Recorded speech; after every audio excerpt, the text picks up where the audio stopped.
Greeting, traveler.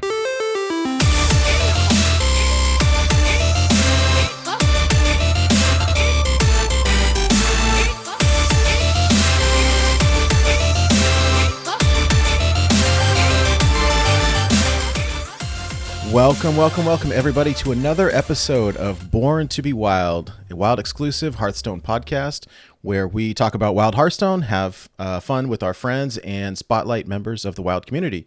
I'm your host, Nate Wolf, and I am joined today by two of my favorite people, Hydralisk and Mike Lowe. Welcome to the show, guys. What up? What it do? How's it going, man? Always still good. Nice to see everybody. I'm really looking forward to the whole show today. Yeah. I'm just sipping on some Azarano, chilling. You know how we do. And also two very special guest hosts with us today. So Danny Donuts, welcome back to the show. It's always hello there. Always good to have you. You guys need some padding for this show. I'm gonna try to break my old high score of how long a set review can go. I think. Well, what's our high score? Our high score is what, 6 hours? I think we can go 7 this time, right? Let's do it. It wouldn't be a card review without Danny Donuts. And also, very, very happy to have you, Electric Sheep City. Welcome to the show. Meowdy. I am ready, willing, and able to extend this to 7, perhaps even 8 hours, if we can possibly go that far. I'm with you, Danny. Let's do it. I will tell you guys, between the last show and this show, I have upgraded my internet package, so that shouldn't be a problem. Oh yeah, man! I saw was it the download? It was like 15,000. Oh my goodness, it was crazy. I loved it. I was on this plan with Xfinity, and it expired, and then we ran out of data super quick, and then they started throttling us, which is probably why the Twitch stream kept dropping over the last week. But we should be back better than ever, good to go. So. Heck yeah. Anyways, but yeah, Mike, I'm gonna throw it over to you to introduce Sheep, because you know him a lot better than I do. Mike, where'd you go? Oh my God, we lost Mike. I forget. I'll do it. He's back. Oh, there we go. I'm here. Oh, Can you see me? yeah, we can Can see you hear me? You're back. Sorry, I traversed into a dungeon in the Scholomance Academy, but I'm back. My bad. That was crazy. Stay Don't out go the down basement. Stay out the basement. Don't go down there. So yes, like Nate said, I'm gonna introduce Sheep City. Special dude right here. I first encountered Sheep back in November, December, Descent of Galakron days. I was on ladder making my push for legend. I come across this dude, and he just whoops the heck out of me with this paladin deck. And then friend request after, say what's up, and then ever since then we've been buddies. Ever since then we've actually had more encounters as teammates for THL. Nice. We teamed up with Dr. Bomb D, and we were the underdogs every single week. Shout out to Memnarch, he always picked us, and then we made it to the playoffs. We ran through the first few rounds, and we got to the finals, and ultimately we lost to obviously Ridiculous Hat and his team. Shout out to them. But I want to say shout out to Sheep because he's a cool dude. Every time we talk, it's like fun, energetic, high energy. He's a very smart, intelligent person. So I want to introduce him to the community for those who don't know him. What up, Sheep?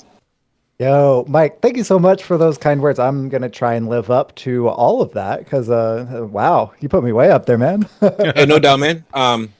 So I just want to have you give a brief intro for the people watching and listening who may not know you. Just tell us about yourself, however you want to start it, and go from there. Yeah, sure thing. So I've been playing since about 2015, pretty casually, honestly. I was definitely free to play at first. I crafted my first legendary, Dr. Boom, the day they announced standard and wild rotations. The very day. And I'm like, yeah, I've got my first legendary. This is going to be great. Oh. Great timing. So ever since then, I was just like, okay, I'm going to have to actually invest in this if I want to be competitive, and, have done so. And it's been really fun. So I've hit, legend and standard and wild a few times, been around the 200-ish mark a number of times, but never quite cracked that 100 yet. So maybe eventually. Not yet. Keyword yet. Just like our sponsorship. There you go. This podcast is sponsored by our Patreons. We want to thank Shokunin and Adam W. Continue, Sheep. Yeah. So I know one of the things that y'all typically ask is where the names came from, right? Oh, yeah. I think I asked you this when we were we faced off each other in THL, right? Because I thought it was based on the Philip K. Dick novel, right? Yeah, and it is too. So my nice. best friend and I were going to start this like cyberpunk book like club type podcast thing, and we got like one book into it before like our schedules just didn't mesh up, and I'd already claimed the Twitch name and everything, and I was like, you know what, I love this name, I'm just gonna kind of run with it. So it is Do Androids Dream of Electric Sheep? Electric Sheep City. That's me. And sorry to all the Pokemon fans like myself who thought that his name was a play off of Mareep and the family line there, because I really thought it was, because everybody knows Hot Meowth, Get Meowth, so I just thought this was another Pokemon Hearthstone infused name. But apologies. Continue, Sheep. My bad. Though I gotta say, Ampharos is really awesome, but the electric type that got me there was definitely Shinx and Luxray. Like that's my guy from Diamond and Pearl. Let me tell you what. All right. I think we're definitely going to hit our 7-hour, Danny. We're on it. Oh boy, I'm ready.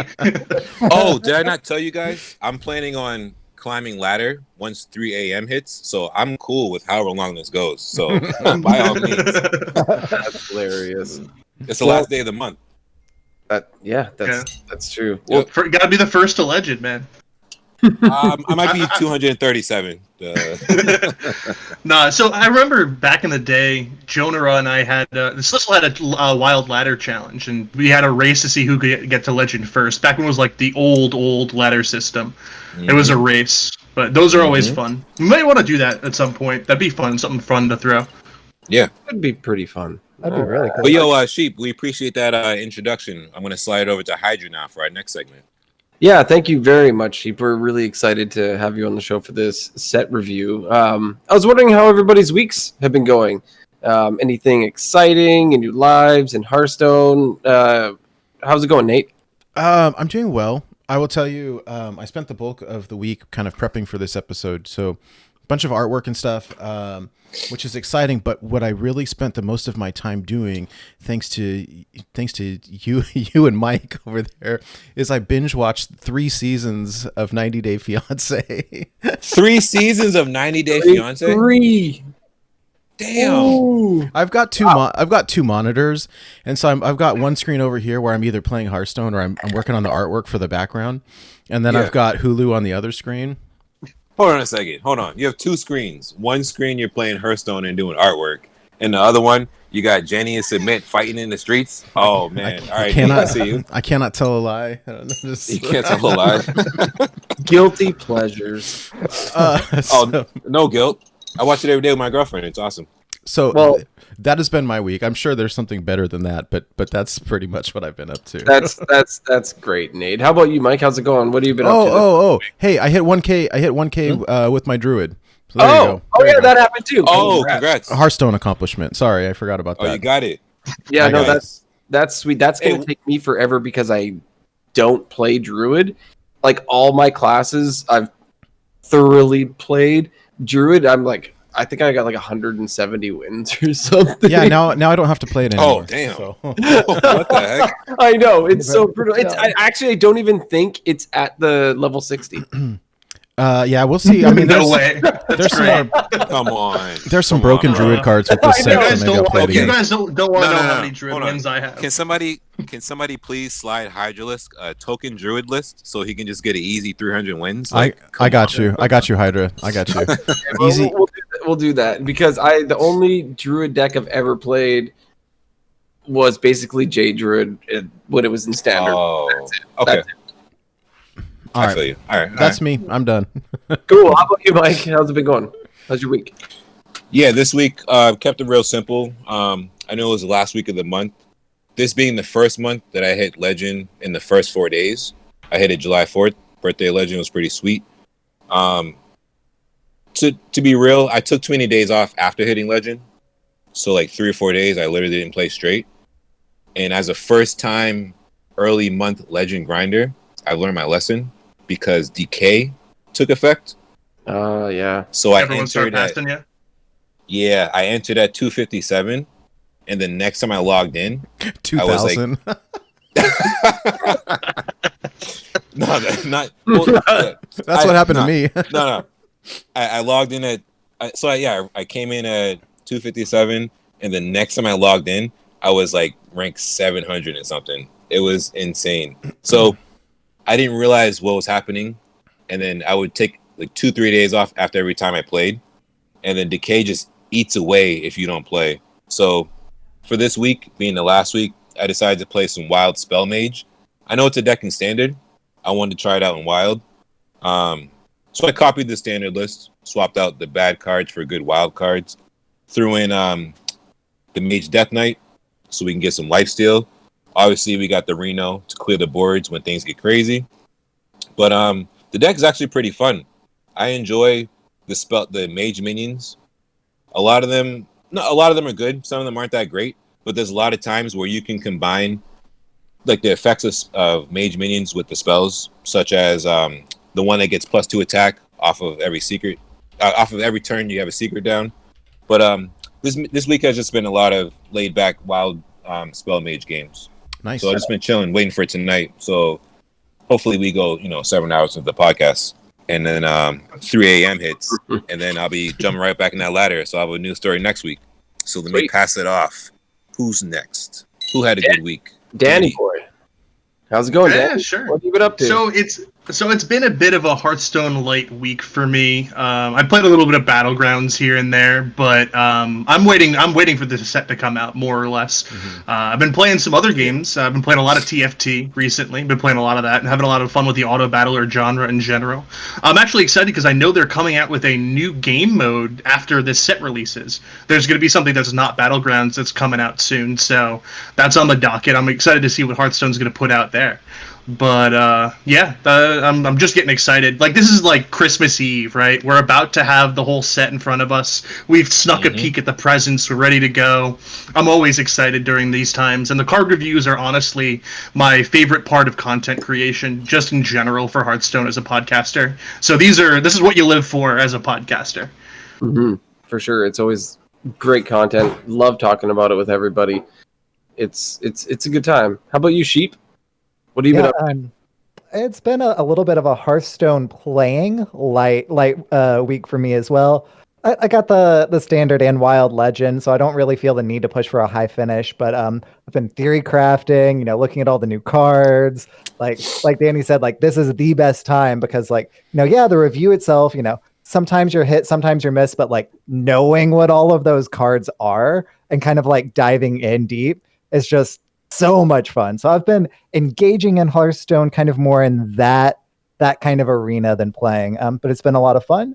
And today my wife actually cut my hair, so I'm feeling fresh. Hey, Nice. okay. That's the best feeling. Very nice. Fresh cut. Looks like she did a good job too. Thank you.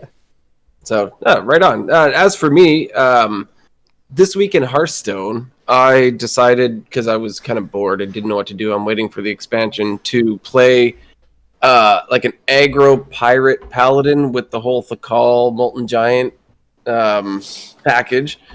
And Okay. it's one of my... I have, like, I mentioned this, I think, off stream, but I have a problem crafting golden things. And I actually have this deck in fully golden. It's kind of embarrassing. I don't know why I did it. I did it a few years ago or whatever. Wait, what class is it? Paladin. It's that's all good then. Yeah. It's a golden paladin, pirate, aggro paladin. It's got, like Call to Arms, and it's got, the pirate package, and it's got sea giants and the Call and Molten Giants. And, I have one question. Yeah. I'm gonna critique you on this, okay? Okay. Is your Call to Arms 4 mana or 5 mana? Unfortunately, see, this is the thing. This deck is, I believe, is pre-nerf, because I also have Equality Consecration in it, just to like get through stuff, and that's expensive. So it's not 4 mana.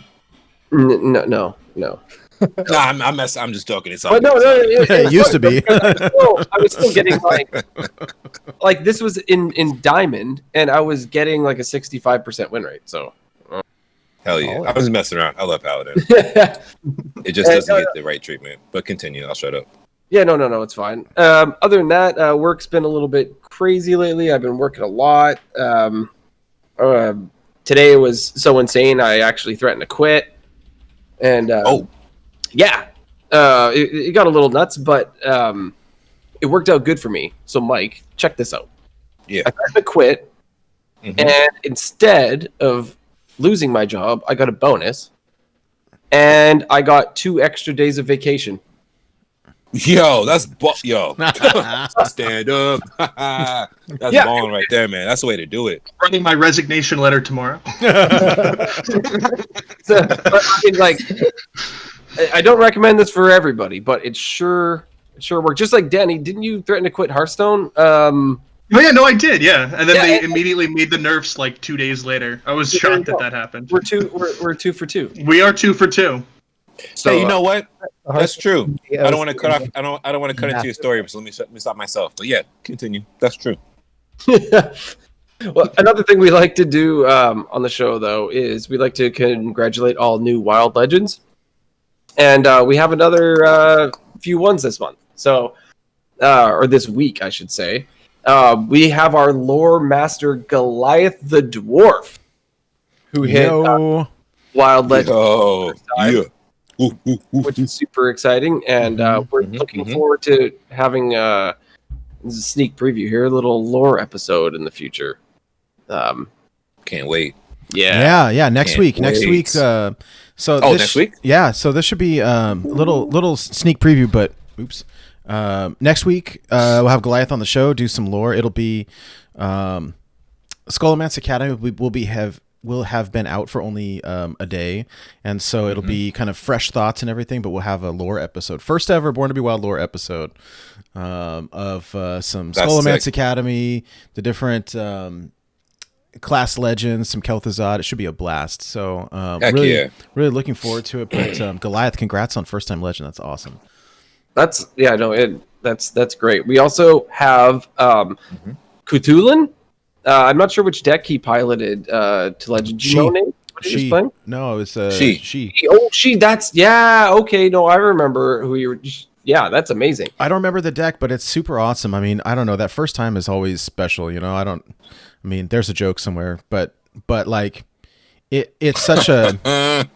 But like I think Goliath said, it's such a cathartic feeling, right? Like a big weight lifted off your shoulder. Like I've been playing this game for such a long time, and I finally hit it. It feels so good. So, Agreed. Big congrats to her. We got one more too. We have Sean, which is Raging Alpha Walrus. I gave him so much crap for this because we're friends, and he posted this without. I was like, you posted this without tagging me, you evil person. But oh yeah, I can't believe this. He hit Wild Legend with Reno Dragon Paladin. So out of all the decks. Good for him. That's a nice one. That's a fun deck to play. I have actually Illuminati, if anybody knows Illuminati, was playing that deck, and I copied the list from him, and it's a blast. I mean, it's not even that great, but congratulations. I put that list in our Discord, so if anybody is interested, it's there. So it should be a lot of fun. I played it last night, and it's a blast. So, hey Nate, did you know? Know what? We have one of the hottest Discords out there. Lots of conversation, content, and deck lists for every single class. Come check it out. It has really blown up over the last couple of weeks, I have to say. Super happy with it. So appreciate all the hard work that everybody's doing and all the friends on there. So we added a section for Theorycraft. There's lots of stuff though if you want to check it out. All the links are on our website. So if you go to borntobewildhs.com, there's a link to our Discord there. All right.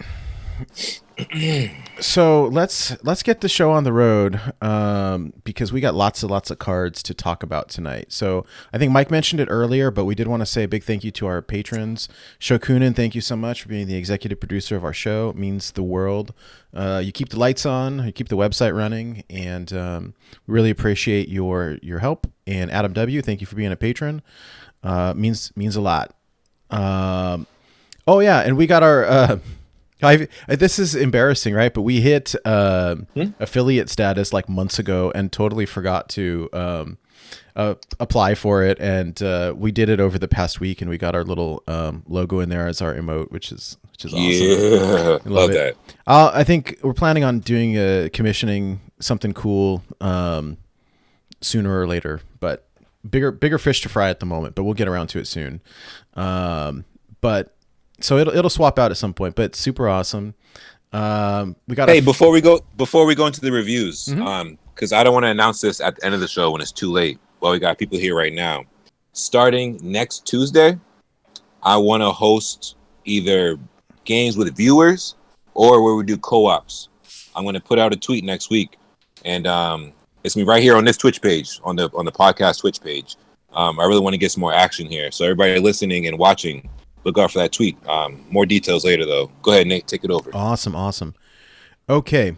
Lots of new content. Mike has been doing. Is going to be starting to do a weekly Tavern Brawl series for the YouTube. So be on the lookout for that as well. And just big things coming from our show. We got our first sale over the past week of some merch. I'm very excited. Hey. No idea who did it, but I very appreciate it. It's, shout out to Anonymous. Right. So we'll see. I mean, we got some stuff coming in the mail, so it should be fun, and we can display this stuff here when we get it. Anyways, without further ado, let's jump into the set review. The reason that everybody's here tonight, and before we get started, I want to do a quick breakdown of the scoring. Because we are a Wild podcast, the scoring and everything works a little bit different. So when we score with Wild in mind. So that being said, in Wild, the decks are very, very strong. They're very fast. They're very refined. So when you're scoring, you have to ask yourself, number one, does this new card fit into an existing deck? And if so, like, what card would it replace, right? Our decks are so refined that the new card has to be really good to swap out with something that we already have. Or number two, like, does this new card create a new archetype, and is it meta defining, or is it like tier 4, tier 5? So I mean, just something to keep in the back of our mind, because a lot of times it's like, well, that card looks really cool, but it's not good enough to put in my Wild deck. Like, I'll go play it in Standard. So anyways, we're scoring on a 1 through 5 scale. So 1 being the lowest, 5 being the highest. 1 is basically unplayable in Wild. 2, it'll see some like fringe play, so limited play in like a tier 3, tier 4 deck. 3 is playable, like just kind of mid-range playable, good enough to see some play. 4 is like solid, will see play. 5 is like busted, broken good. If anybody wants to play along and contribute to community scoring, Electric Sheep has an awesome spreadsheet and kind of web application that he made. Oh my God, the timing! Wow, you were right on that. That was great. It was in that you were on it, man. It's like he's a streamer. Woo. It is in the Twitch chat, so if you guys want to go along with us, we'll have the card art on the screen as we do this. But you guys are welcome to join along and do a community scoring guide as well. The order that we're going to go in is on Sheep's spreadsheet. So the only other thing before we get started is that we threw together this bingo card. So here it is. And it was a little bit last minute. Oh, was it? It was playing for weeks. So we'll see. Normally, you know, Mike, you're hilarious. That was just too good. That is good.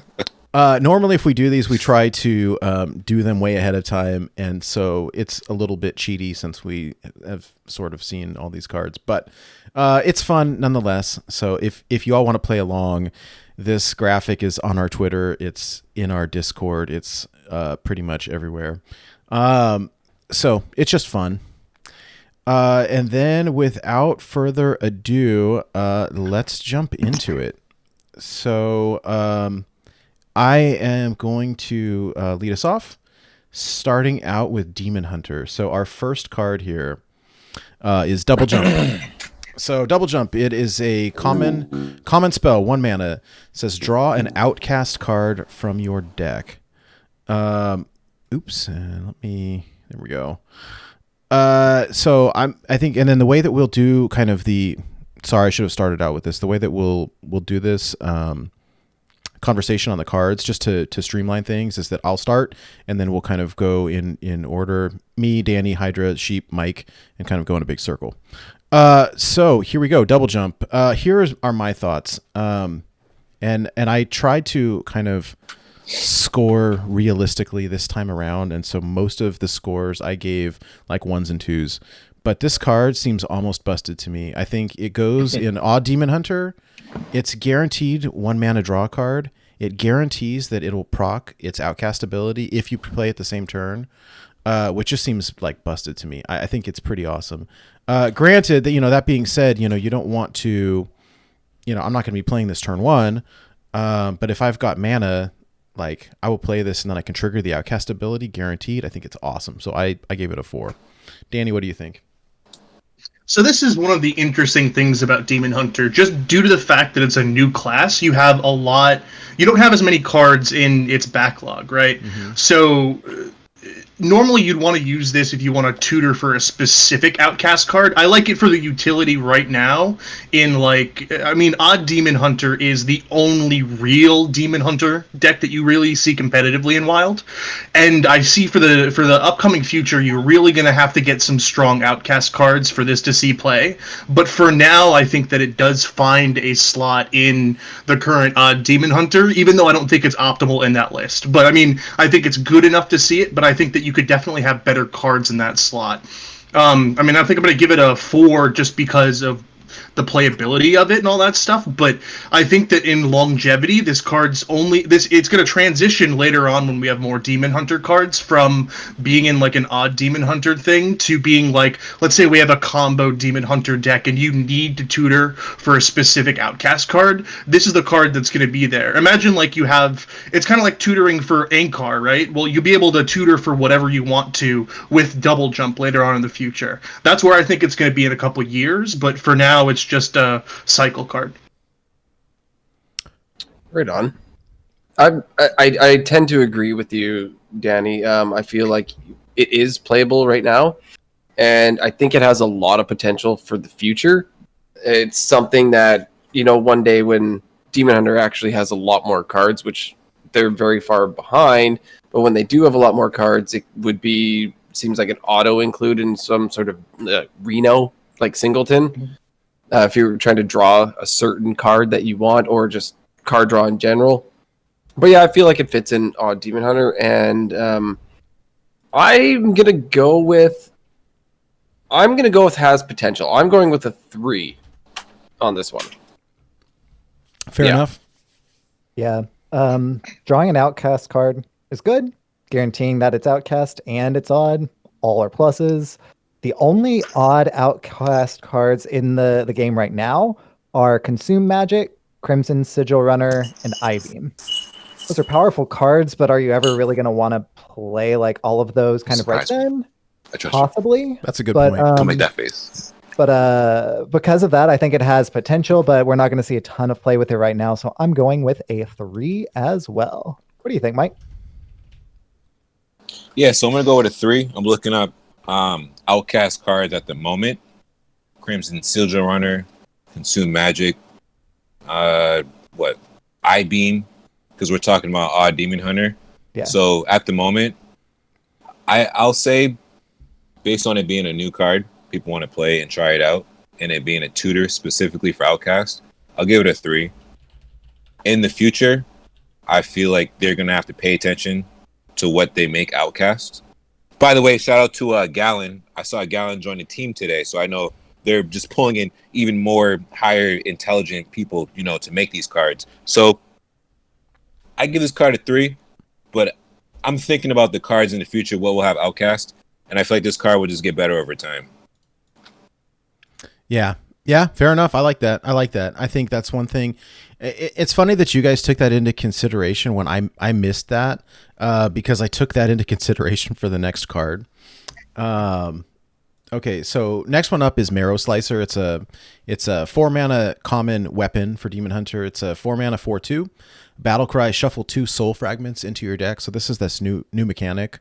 Now, like Danny was saying, the only kind of viable build of Demon Hunter in Wild at the moment is Odd Demon Hunter. And so I'm intrigued by the idea of these, like the soul fragment deck. But like, unfortunately, the way that it works out is the cards that shuffle soul fragments are all even cards, minus one. There's one. And all the ones that like burn up the soul fragments are the odd cards. So like that archetype is just not going to work in Wild. So my thoughts on this card, it's a standard card. I don't think that it'll see play in Wild. If it were odd, it'd be pretty busted. Probably create a new archetype. Unfortunately, it is not. So I gave it a 1.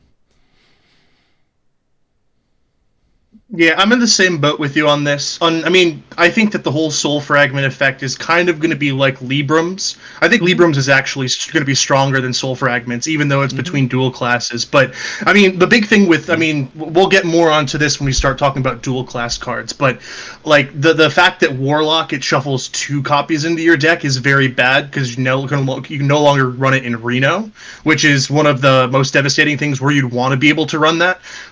So I think the only place you'll be seeing soul fragments is very far in the future in like Demon Hunter, unless maybe there's a Q block thing. But I mean, we're talking about Demon Hunter here, so I don't think that this card's going to be seeing any play anytime soon, unless people are like making a meme deck or something. So I'm going to give this 1 star. I think even Demon Hunter. There you go. I wish that they would reconsider the hero power. I mean, they couldn't make it busted, right? But like, I wish that they would do something with it because it would have some potential. But as it currently deals stands, 1.5 damage. Yo, this dude. 0.5. That's hilarious. Danny. Yeah, right. for me on this one, I don't see it seeing play anytime soon.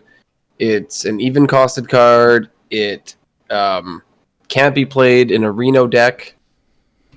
It does have the death spite stat line, which is cool, but I do not see it going anywhere right now. Maybe one day it's going to go into a control Demon Hunter or something, but it's a 1 star for me. Yeah, I think a number of these have pretty good payoffs, and the things themselves, except for the ones that wipe out the whole board, tend to be fairly aggressively statted. So I went with a 2 on this one because I think that it might see limited play. Like it might help introduce here's some of the different tools that a non-odd Demon Hunter could use. But I don't think those decks are going to be good. So limited play, tier 3 or 4 deck is kind of what we put a 2. So I went with a 2. sounds How good. about you, Mike? All right, so do you guys remember in high school when they asked you, where do you see yourself in 5 years? Where do you see yourself in 10 years? That's a job interview question. Oh, well, they asked me that in high school. I don't know. A lot of pressure. God. Yeah. Anyway, this Soul Fragment Demon Hunter is on like a 5 to 10 year plan. Kind of like Free Shaman. Going into the set review, I had a specific way to attack this, but for whatever reason, based on the way we're doing this flow, something Danny said made me change my mindset. So I don't see Soul Fragment Demon Hunter being a thing because we're talking about odd Demon Hunter. So we got Spirit Jailer, which will put 2 Soul Fragments into our deck. The only other odd cards, destroy a Soul Fragment to deal 3, and then destroy a Soul Fragment, get 5 attack, and the other one summons the 3/3 rushes. The only thing that feels currently like Demon Hunter, odd Demon Hunter, is the +5 attack. But the way to do that is to play Spirit Jailer. I can't think of 2 cards I'm taking out to put these 2 cards in, so I'm good. I'm gonna make it a 1 or a 2. Yeah, that's all for me. I don't believe in this card. You have to believe in the heart of the cards. All right. Next up is Vile Fiend Trainer. It is a common minion, 4 mana, 5/4, outcast, summon 2 1/1 demons. I kind of go back to what I was saying earlier. Unfortunately, at least as things stand right now, I don't think it will be played in Wild because its cost is even. The stats are not great, and I think that, frankly, the ability is a little bit lackluster. I gave it a 1. Yeah, this is bad. I don't really feel like wasting my breath on this one. All right, you give it a 1, Danny. We're Yes, we're 1. tallying up the scores so that we can put something out later. Yeah, I'm gonna follow the same sort of it's just not good. So it's a 1 for me. I had nothing else to say. It's too conditional, and even then, still not that good. So it's pack filler. I'm going to echo that pack filler and go with a 1 as well. How about you, Mike? Yeah, pack filler. I'm just kidding. Yeah, pack filler. Wow, you guys make it so easy. We're gonna finish in less than 7 hours. Okay, That's so how you cut it wanna down, break right? down. You take those pack filler cards and you just get them over in a snap. No, that's good. That's how you good. take it down from 7 hours to 6.5. There we go. Yeah. Okay. Next up is Soul Shard Lapidary. It is a common minion, 5 mana, 5/5 with a battle cry. Destroy a soul fragment in your deck and give your hero +5 attack this turn. Like, dude, I want to try putting together an odd Demon Hunter Soul Fragment deck. It's gonna totally suck because there's not any soul fragments that you can actually shuffle into your deck. I mean, there's two. I guess 1 card that is odd cost that will do it. But like 5 mana, 5/5, and do 5 attack seems awesome, but it's just so hard to trigger. It makes me really sad. So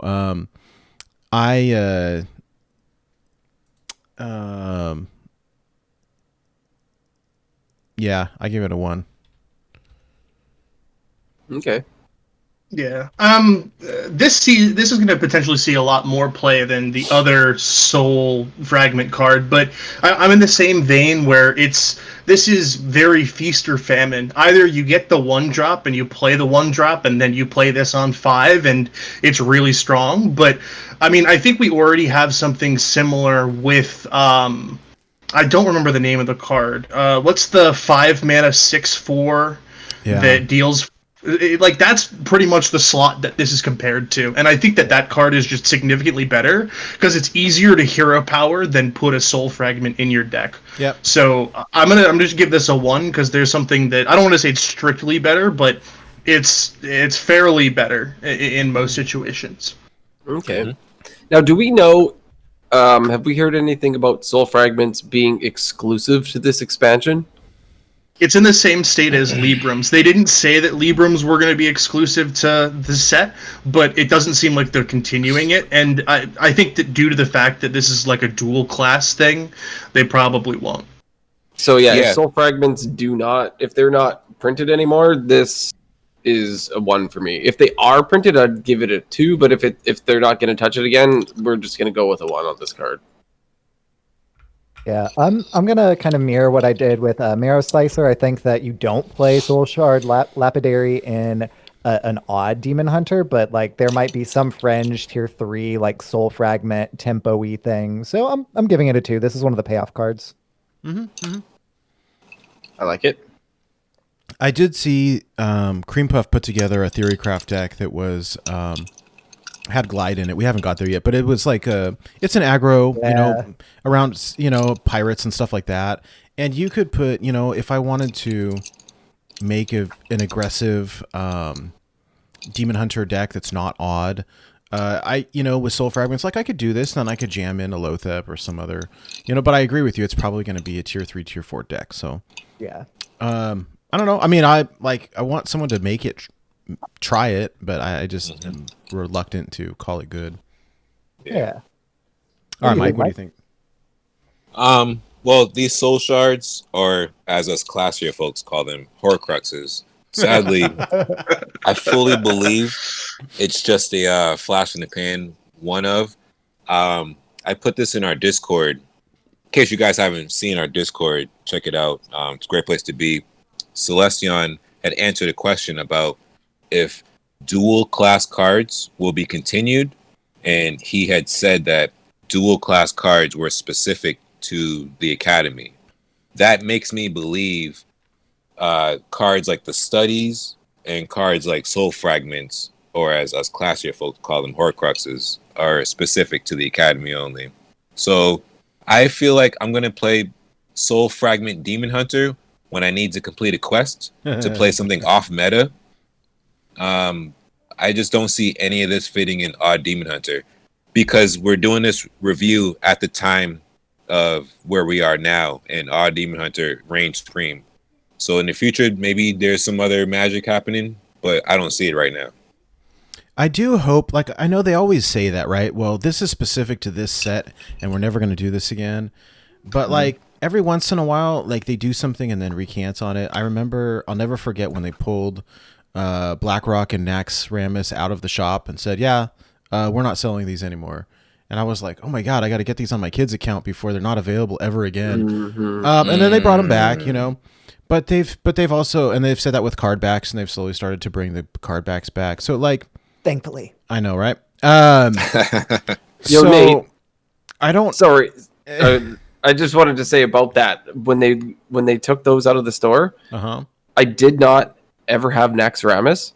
I was too cheap, and they had taken it out. So I ended up actually crafting all the Naxxramas cards. Oh, wow! Then they brought them back into the store.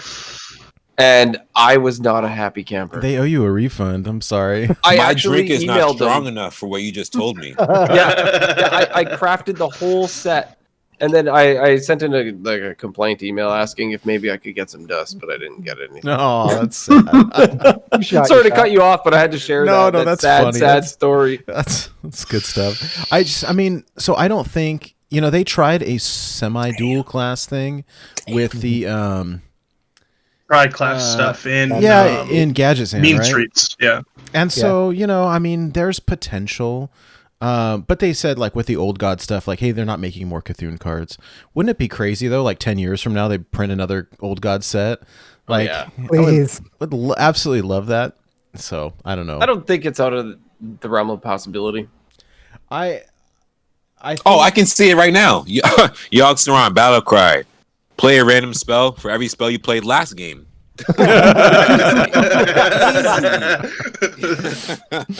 Oh man. Oh, okay. And one thing to note is that in this in all these new cards that came out, that Demon Hunter got more cards than all of the other classes.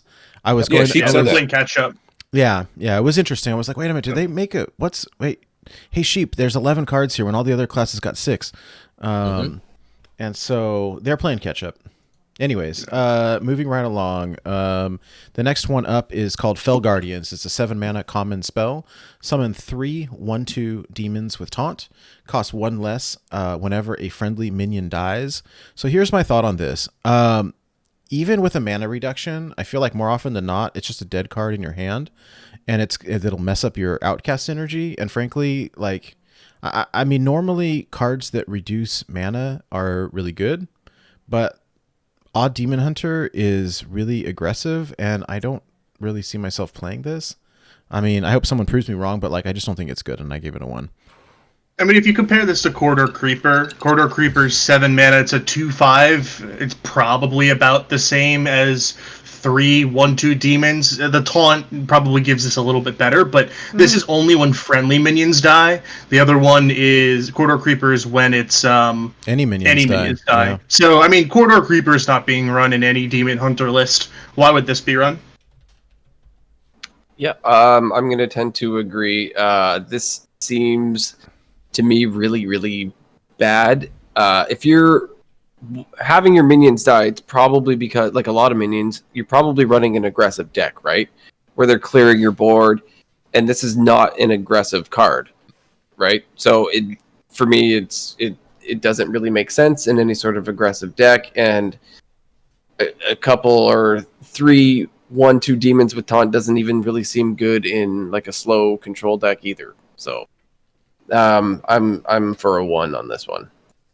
Yeah, I think it's worth noting that it doesn't need to be in your hand when they die. So that's pretty cool.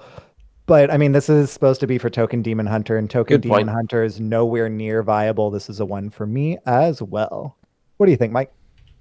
Yeah, I agree. This is a 1. When Demon Hunter got introduced, there is this running joke and reality where like it's an aggressive class. It could have control stuff. Somebody made an OTK combo, but this token flavor right here, I'm not feeling it. So 1/2 taunt, nah, I'm good. I give it a 0, but I'll give it a 1. It just goes against the game plan of Demon Hunter, right? Yeah. Yep. So, all right. Okay, well, let's move along then. The next one up is Mage Hunter. It's our first rare card. So this is a 3 mana 2/3 with Rush. Whenever this attacks a minion, silence it. I really like this card. So I don't think that it's busted. But I think that it's a lot better than Owl for Odd Demon Hunter. So it's good if you're seeing Taunt.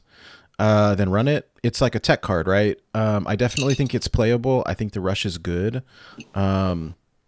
I really like it. I mean, here's the thing. The chances are if you play this and you need to use it, that this has to attack into something to silence it, and the chances are it's going to die. So it's like a, one use. Maybe not. Maybe you'll get more utility out of it, but I don't know. I mean, I think that it has a lot of potential, and I think that I will be playing this in my Odd Demon Hunter, so I give it a 4 actually. I'm on the complete opposite spectrum of this. I think this fills a this is very redundant in the current Odd Demon Hunter because you have the 1 mana silence. Mm-hmm. Sometimes you're not even running like the 1 mana spell that silences something.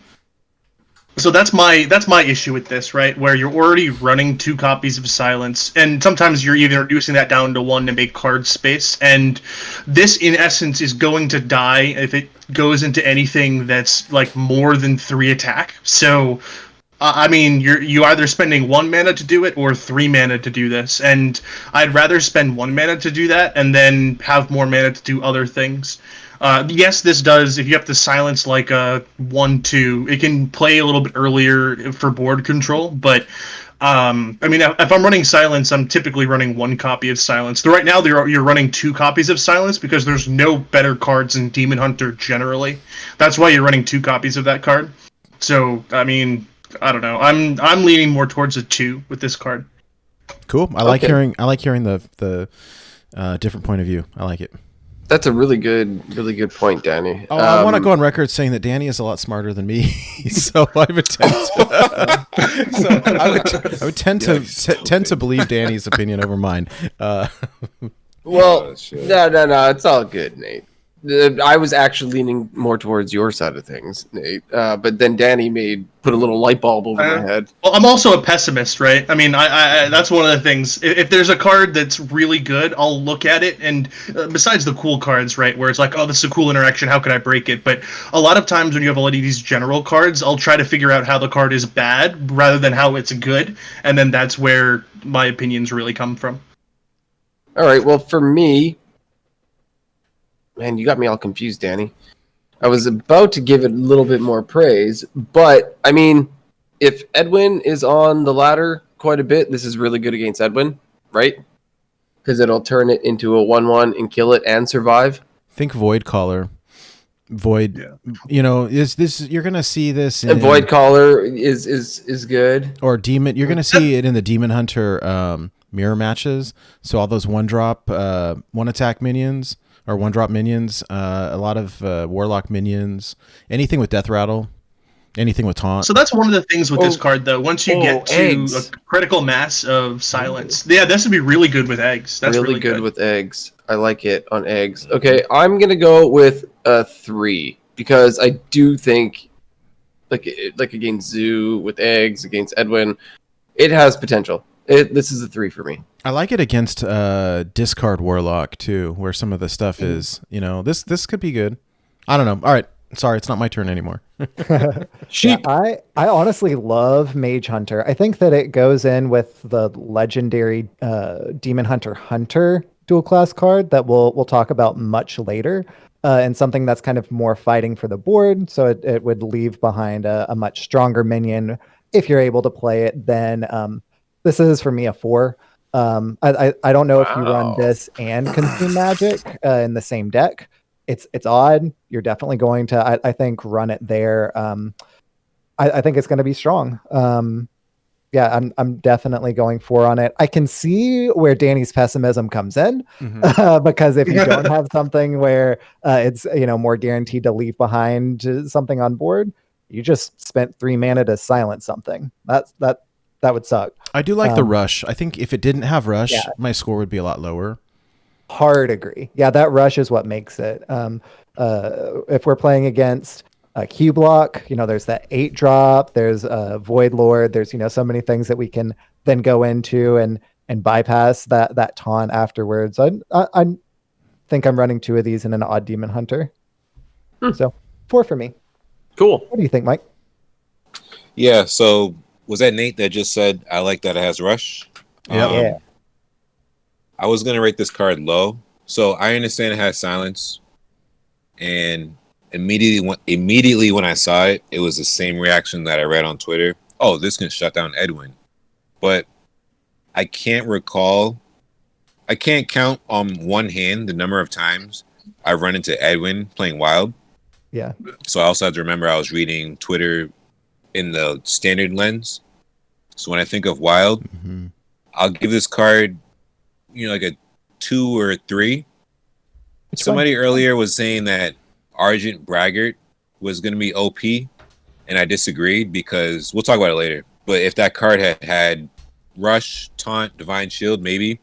Where this card has Rush, that's where I'll give it more points and a chance. I understand the effect will silence a minion. It'd be obviously worse if it had no Rush.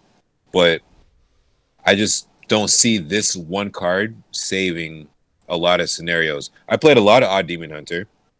Turn 3, I don't see myself slamming down a Rush, silence a minion. If I need to, then obviously I'm here. I'm wrong. But I need to see that scenario before it happens. So I'll give this card like a 1 or a 2, like somewhere low. You gotta pick one. Yeah. I'll give it a 2. I'll give it a 2. All right. I like it.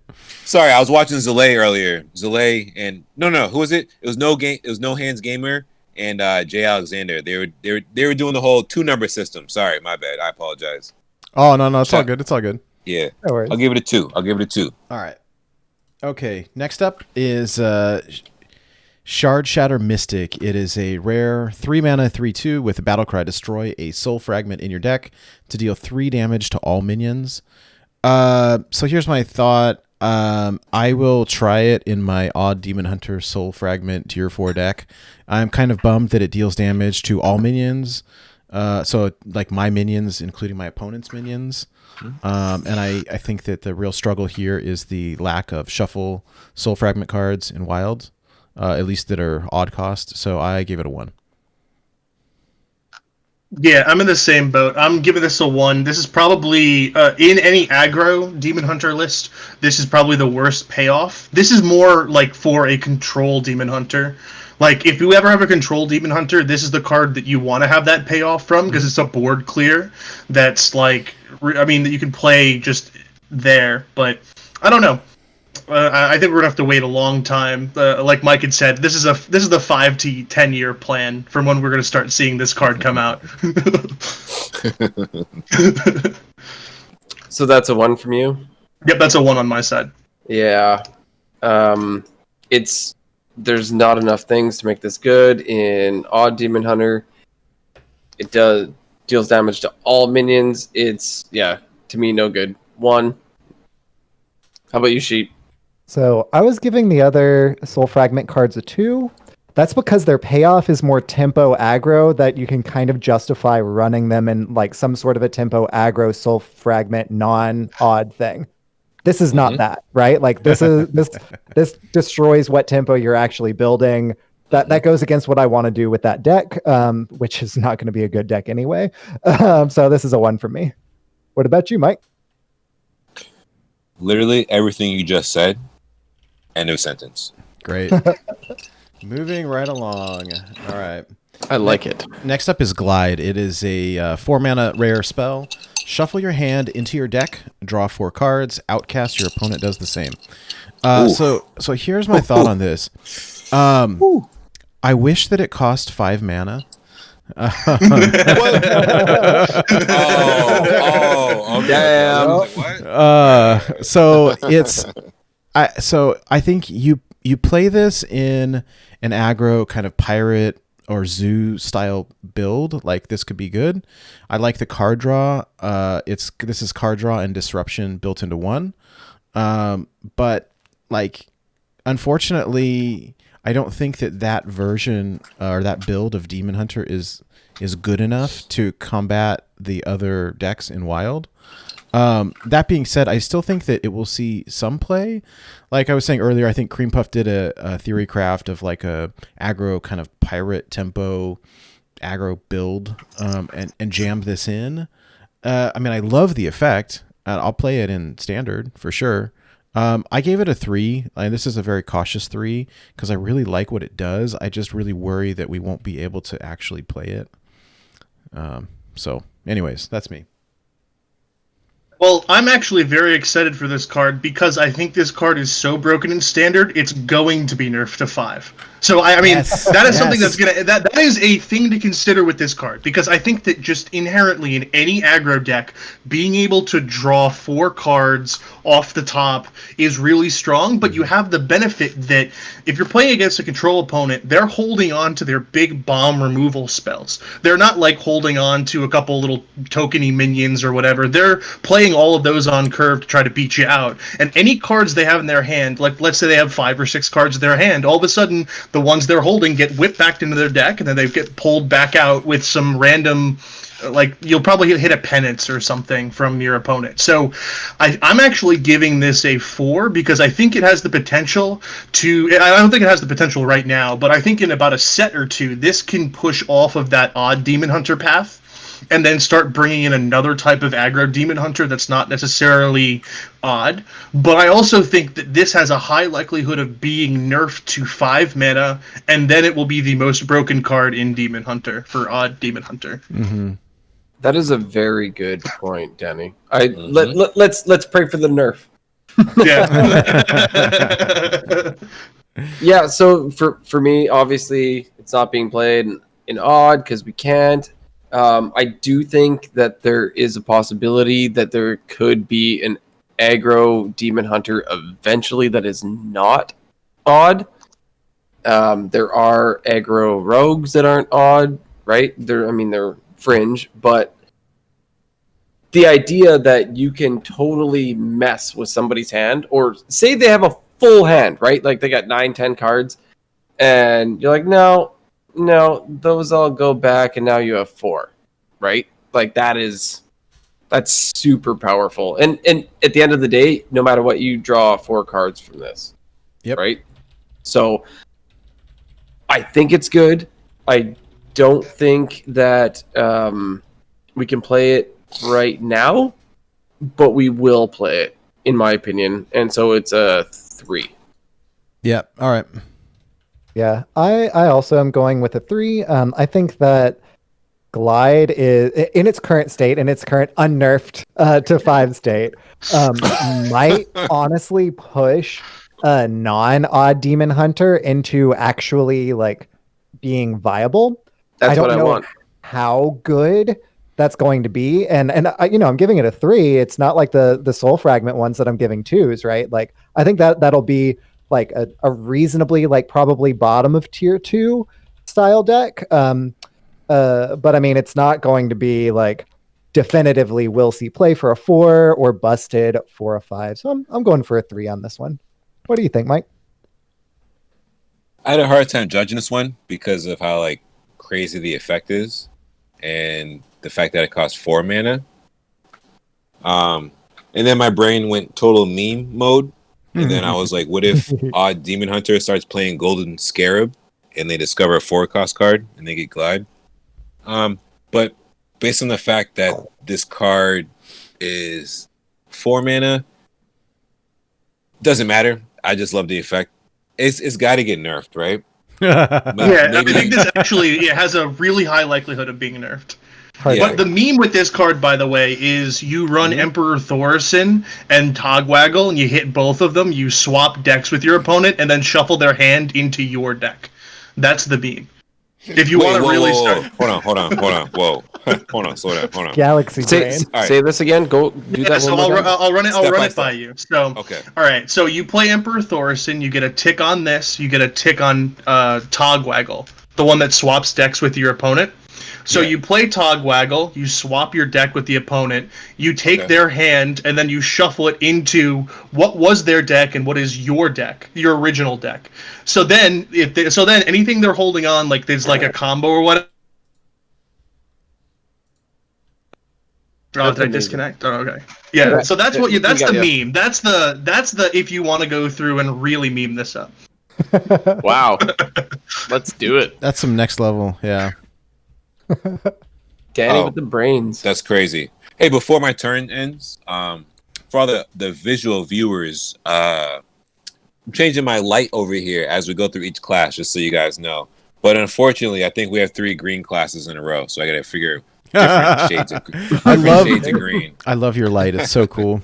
Oh, it's my girlfriend's light. Shout out. You know what I'm saying? So at the end of it, what like rating are you giving this card, Mike? Glide, I'm easily giving a 3 because something's gonna happen. I don't see other cards getting nerfed because everyone's screaming Nerf City, Nerf City. But this card, something's gonna happen. This card is something's gonna happen. Well, I will tell you to jump on that idea. I'm gonna follow along with Guy Grumpy this time around. The mistake that I have always, and I don't know if it's a mistake, but I have always like immediately dusted my duplicates. And I am not doing that this time around because Demon Hunter got nerfed so hard last time that and I had dusted everything like immediately that I regretted it so bad. And so I'm opening up a whole mess of packs next week, and I am not dusting anything for months. Or I'll wait until they nerf stuff to dust the duplicates. Because there will be more. There will be more.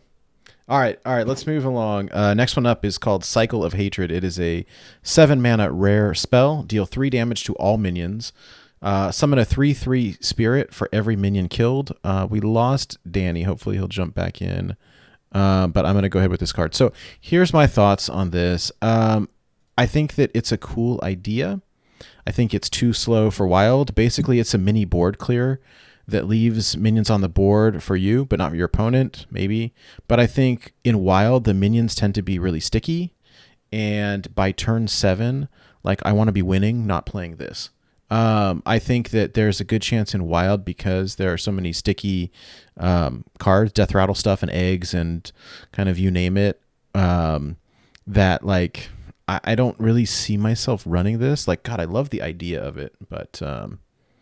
Anyways, that's me. I gave it a 1, and I hope that somebody proves me wrong because I love the idea of the card, but I just I'm having a difficult time picturing myself playing it. Yeah, I don't like it either. I do think it's super cool that you can, damage the whole board, everything dies, and then you get your guys back, right? You get, or at least 3 3s anyway. So you have now, it's a very tempo card. You now have the board. So it's a board clear where you have the board at the end of the turn, right? If everything has 3 health or less. So it's how you twisting Nether on 8, everything dies, but then you pass it over, and now they have initiative because they can put stuff on the board. This gives you initiative, which is super cool. However, it's too slow and it sucks. Like my Wi-Fi. Guys. Like your Wi-Fi. So while it has a lot of up points, it's too slow and it sucks. But it's gonna go with a 2 for me, maybe playable. All right, Danny, what do you think? Yeah, I'm in the same boat. I'm assuming we're talking about the Cycle of Hatred, right? Yeah. Yeah. So I mean, this is something, again, you're looking for that controlled Demon Hunter archetype, and I'm not I don't know. I think you're going to need at least 2 years worth of cards to find a control Demon Hunter, and it's probably going to be a Reno deck. So you're going to want as many board clears as possible. So this will find a place eventually, but I'm still giving this if it's a control Demon Hunter card, it's getting a 1 strategy. So I'm giving this a 1. Yeah, I really, really wanted to like this card for Wild, but I didn't. I'm going with a 1 as well.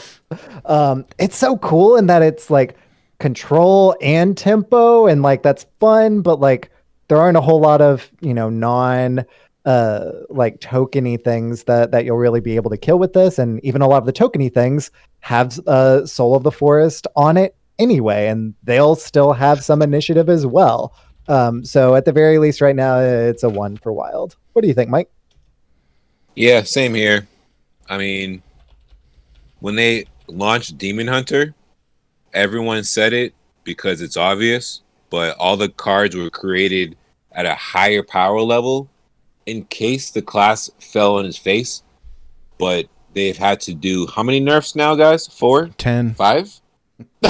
He said 10. 37. It's been. I think it's been. 586. I think it's been 10 cards or something like that. It's been a lot of cards. Yeah, there's a lot. Which is why I'm hopeful So- for this Glide nerf. So, Danny. So, I fully expected when this set came out for the Demon Hunter cards to be bad / okay-ish, which I'm glad I was right because they have the dual class. So, shout out to Blizzard for the whole long game because I'm a long gamer in like real life. So they knew Demon Hunter would be overpowered, right? So in the next set, let's not do back-to-back overpowered sets. Let's attach this to Warlock, and then we'll release Soul Fragments. I don't believe in any of these cards. I'm going to play Soul Fragments when I need quest done. When I need daily gold, you're going to see me tweeting about Soul Fragments, but I'm not playing any Soul Fragment Demon Hunter. I give it a 1. All right. Okay, this next one is fun. Okay, so it's called Ancient Void Hound.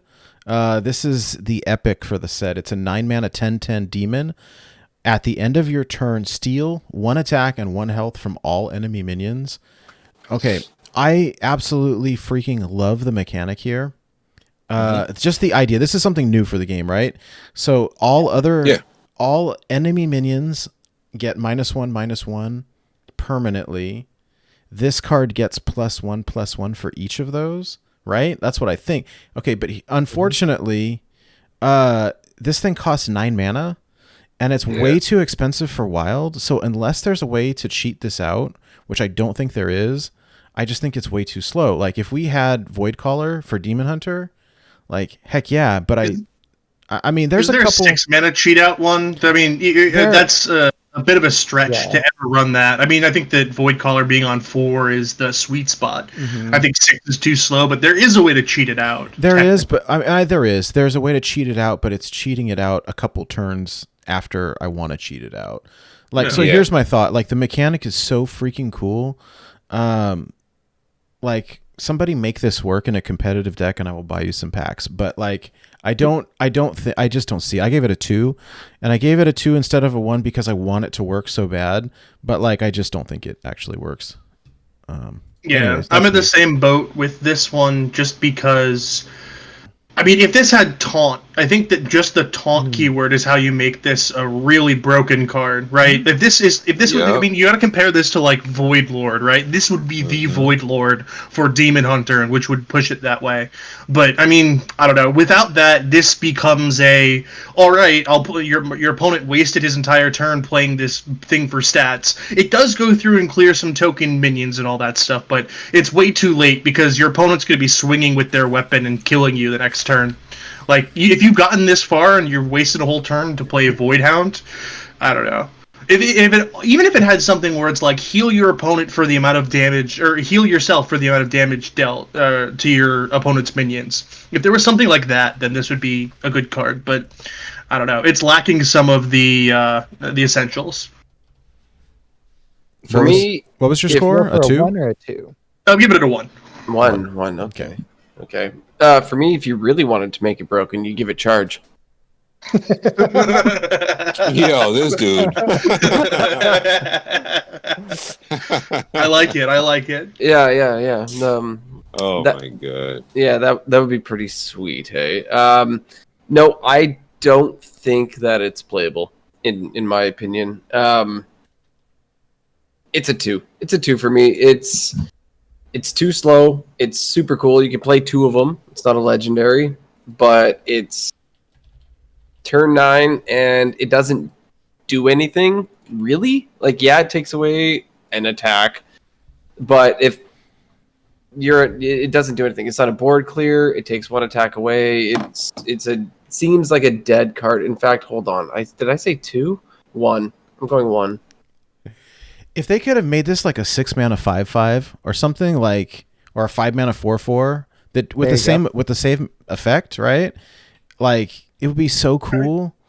But I mean, the closest thing you could do is take it from 1 attack and health to 2 attack and health, and that's like a significant difference. If you made it the Baron Geddon effect, where it deals 2 damage to everything else, it's probably not that good, because, I mean, Baron Geddon's not seeing play anywhere, but at least that's a consideration. Because maybe you can cheat that out on 6. yeah. What do you think, Sheep? So, Ancient Voidhound to me seems like a proof of concept card, right? Like we've seen a few of these, and they're typically in the epic rarity slot where they kind of like test the waters with a cool interaction, and then we end up seeing it in a different, more competitively priced mana cost, and available minion to actually play. And this feels like one of those. This one won't see play. But the minion that this is the proof of concept for will. So this is a 1 for me, but I look forward to whatever minion we get in the future. What do you think, Mike? I really wish I had something profound to say here. I'm just gonna ride Nate's coattail. I like the effect, but at 9 mana, this is a little too late to play against like Odd Paladin or anything this would kill. I think there's a 3 mana or 2. Was it 3 mana Warlock card that destroys the 2 neighbor minions that consolidates all into 1. Mm-hmm. Not that this is the same card, but I just really wish this card was like 3 or 4 mana cheaper, so that I could play. What's the card here? Raging Fellhound, I think it is. Raging. What is it? Fell Screamer? No, Fell Screamer. What card discounts demons? Oh, yeah. Sorry, I I apologize. don't know. Apologize. Yeah, I know what you're talking about. 4/4, It's Raging Fell Screamer. Your next demon would cost 2 less. If this was a little cheaper on site, and then you play that, then maybe sure. But like, I give this card a 1. I wish there was more to do here, but there isn't at the moment. Before we move on from this card, I do want to say, if it in Golden, I want to see those eyeballs moving like back and forth, and I want to see that like you can see the saliva like coming out of the mouth of the Voidhound. I want to see like the eyes moving back and forth, and like spit coming out of its mouth, and like I think this would look super cool. And the top head to actually be chomping down, like cool. Props to the art for sure. Oh, it's runner up for awesome art card then on our bingo.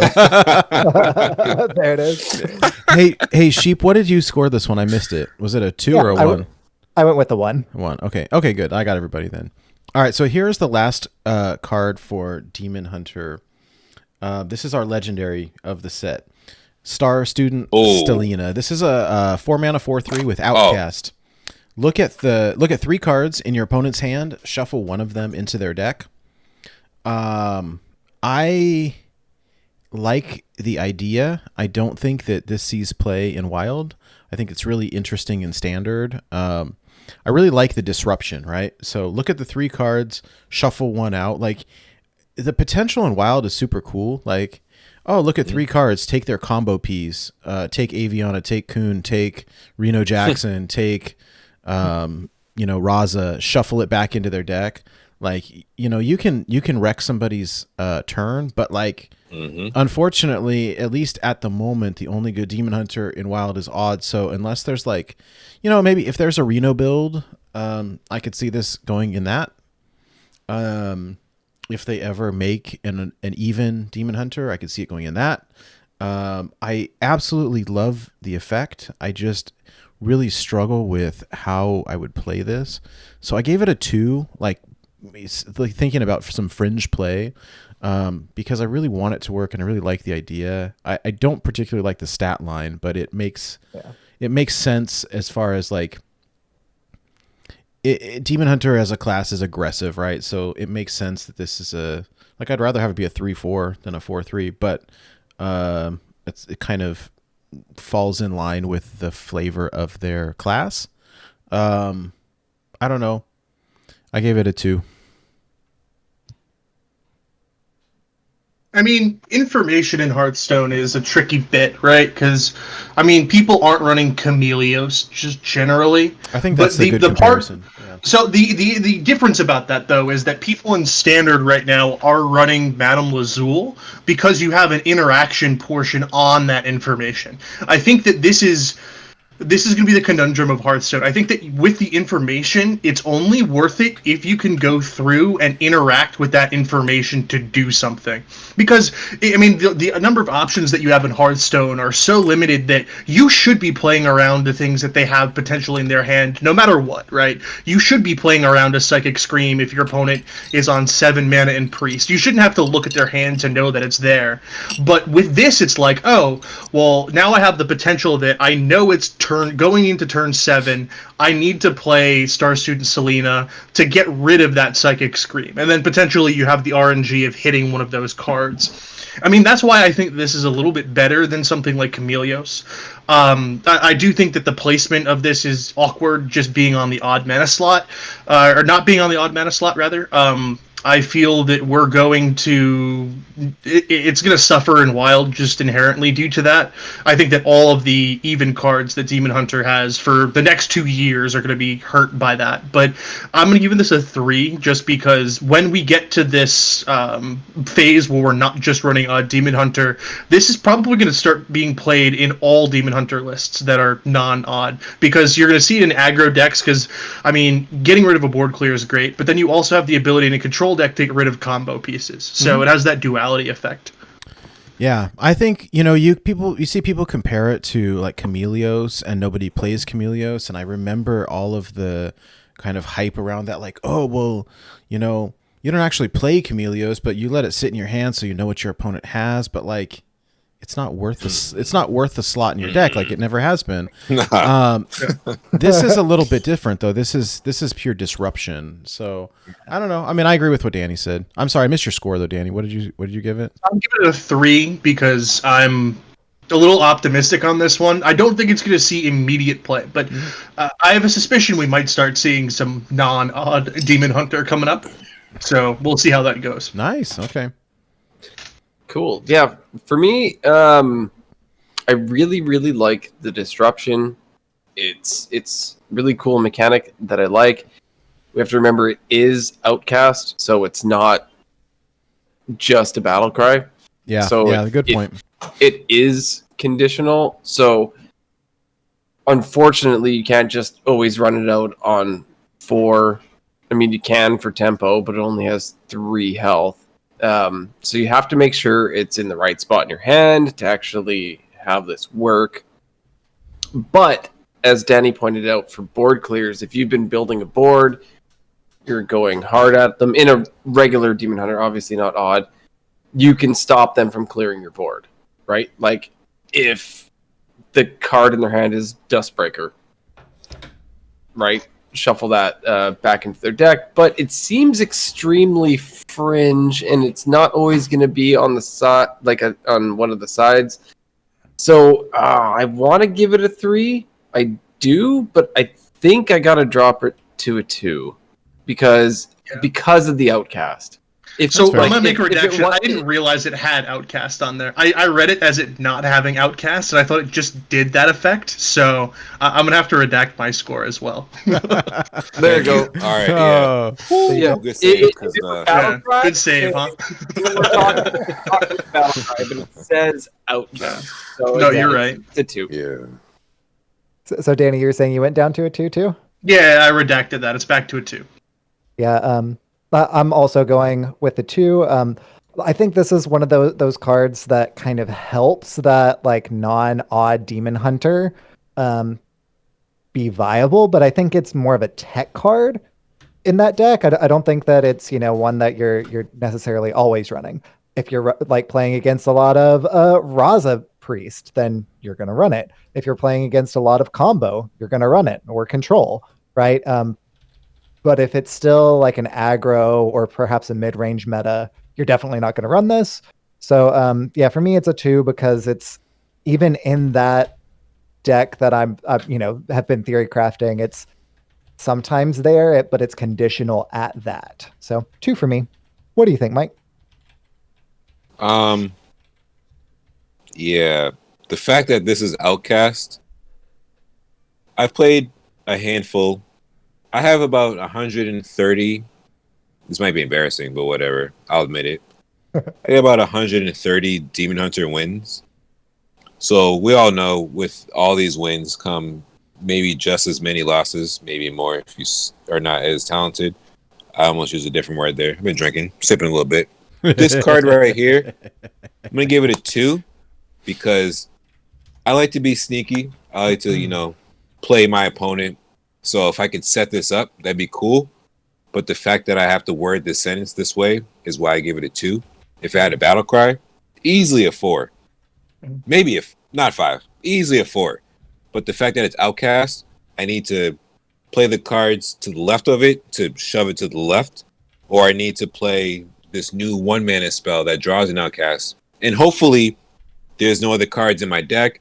See, now I got to have deck tracker open. There's a lot of situations I got to set up for me to make this work. So I'll give it a 2. 2. All right. Hey, that is the last card in Demon Hunter. So we are Color Made change. it through 1. We are an hour What's our next class? plus in. actually Hour and a half. That was the largest class, though. We got to think about Yeah, that. that's true. That class had the most cards. Well, and the other thing that I will say for the people who are listening, I'm time stamping everything so that when it's if you want to tune into a specific class or check out for a little bit and then jump back in, we'll timestamp everything so that you can digest this a little bit easier. Very nice. What a handy tool for the premier wild Hearthstone podcast in the scene. I'm loving it. Okay, so we're gonna pass. I'm passing the torch over to Danny to introduce these Druid cards. Yeah, sure. So let's kick it off with Druid. Gibberling. We have a 1-mana 1/1 spell burst, summon a Gibberling. So I think this is the first spell burst card that we've talked about, right? So spell burst essentially reads, whenever you play your next spell, this effect happens. But you only get the effect once, right? So you can't just spam a bunch of spells and have the effect go off. However, that's kind of how this card works, right? Because Gibberling summons a copy of itself, and that copy will have spell burst. So imagine you have a bunch of spells in your hand, you play a Gibberling, you play the first one, and then a new one occurs, so then you can keep playing spells and generate a board of 1/1s. Now, that's a ridiculous scenario that's never going to that's never going to happen. I'm giving this a 1 just because it's a non-impactful 1-drop. I don't really see any use of it. This might see something in like a token druid type thing. That's the only place where I can see this seeing play, where like you play this and you play Mark of the Lotus, and then all of a sudden it keeps duplicating there. But I think that a lot of the token druid decks aren't viable just generally right now. Although there is a card that is neutral that I think is going to be pushing a lot of these token archetypes a lot better. But I think that this doesn't make the cut in there. It doesn't impact the board immediately when you play this on 1. So I think that I'm giving this a card a 1. Okay, that is definitely fair. I feel like this is a shout out back to the feral Gibberer. Yeah. Gibberer? I always call it I think so. Gibberer. Maybe it is. I don't know. I don't know. I'm not great with the names. After this minion attacks a hero, add a copy of it to your hand. Yeah, it's a throwback right? for sure. Like, imagine that one had Rush originally. That would have been sweet. But Spellburst, I mean, yeah, I don't know. It doesn't seem very good to me at all. Like, I don't see it doing anything. So we're going to go with... Sounds bad, but I think I'm gonna say it's a 1. Like, I don't think it's gonna do anything. Like, you're not gonna play this and then coin just to get another one. I don't know. I don't like it. For me, it's a 1. Agreed. Not to jump the line, but I'm with Hydra, so skip me. Yeah, it's garbage. All right. So I think this actually has some potential in Embiggen Druid, right? Because Wild Embiggen Druid is playing, Embiggen, Mark of the Lotus, a whole bunch of really cheap spells that you'll be able to not necessarily pop off, but like you'd play this instead of the Raven Familiar, right? Because then you have 2 1/1s, and if you are like coining out a Mark of the Lotus and or playing an Embiggen, you get to keep on like doing stuff. That's obviously a best case scenario. That deck is not very good. It's like tier 2 or 3. I think this card slots in there pretty easily, but I don't think it's going to like make it super competitive. So rather than a 1, I'm giving it a 2. Okay. What do you think, Nate? I gave it a 2 as well, and the reason why is that I see potential in Token Druid. That being said, Token Druid is a fringe deck. It wins or loses by turn 5. I think it's a tier 3, tier 4 deck. That being said, so I hit Legend also real early this month, and then I was given a Token Druid deck by a friend to try out, and immediately went like 8-0 with it. And I think that just people will just do not expect it, right? Because you play Druid and they're looking for, they mulligan differently, and you're able to fill up the board on turn 2. Things can get out of control and you win super fast, or you lose super fast. So if you're looking to farm wins, maybe this is a good thing. I just don't think that. I mean, I could see, I can drop this and I can play Embiggen. I can play, Mark of the Lotus, or one of the things that buffs my board. To trigger the spell burst. That being said, I still don't think it's that great. I gave it a 2, just because I think it's pretty fringe. Cool. So is that everyone on Gibberling? Let's move on. We have Nature Studies, which is a 1-mana druid spell, which reads, discover a spell, your next one costs 1 less. So right now, the comparison that you have to discovering a spell is Raven Idol, where you could go and discover either a minion or a spell.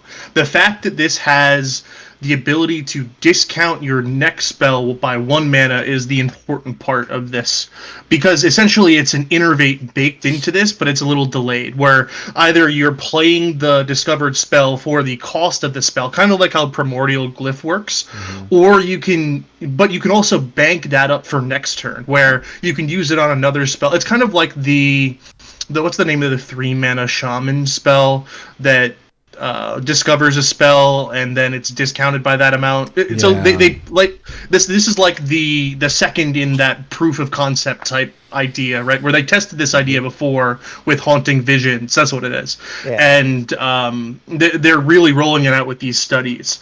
So I think that this actually does have a place in Wild, because you have those auctioneer, like we like to call them the turbo tog lists, where you want to go through and cycle through your deck as quickly as possible and then play Togwaggle or whatever your combo is, more or less. And I think that in any Gadgets and list, this goes through as a cheap spell and it discounts your next spell. So I mean, it's a baked-in innervate into one of these cards. So I think this is a really good card, and you may see it in fringe other play, right? Where if you're trying to cheat out an Overgrowth on 3, you play this on turn 2, and you ramp up for that. So I think that's an interesting aspect to the card to look at as well. I'm going to give this a 3. Just because it's only niche to the Turbo Tog deck and like a ramping thing, and maybe it'll see it play in that ramp deck, but I'm not really sure. So I'm going to give it a 3. All right. I like For me, I like that this has a dual utility. It can be cycle. It can discount whatever spell you want to play this turn. Basically, it's free, right? Like it basically costs 0 if you're going to play another card, but it can let you get to a spell that you want to play on your next turn, because it doesn't say the next spell you play this turn. Right. It says the next spell you play. So it gets you to whatever you want earlier than you would have normally been able to play it. And so since it is very versatile, it's, in my opinion, definitely playable.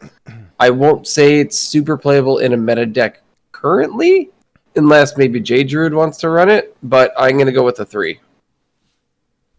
Yeah, one of the words that you said there, Hydralisk, is exactly what made me think of that hit my mind with this, and that's versatile. Versatility, on it for sure. Versatility for this card is massive. Like, I feel like you can pretty much just slot this into Mali Druid right now, so that they can, get like a whole bunch of things off with Kel'Thas. It discounts things further, like it can pretty well slot into that, and maybe even discover more damage to hit your opponent's face in with like the swipe, more Moonfires, stuff like that. I think it's pretty cool there. I don't know exactly how core it's going to be to that Malagos.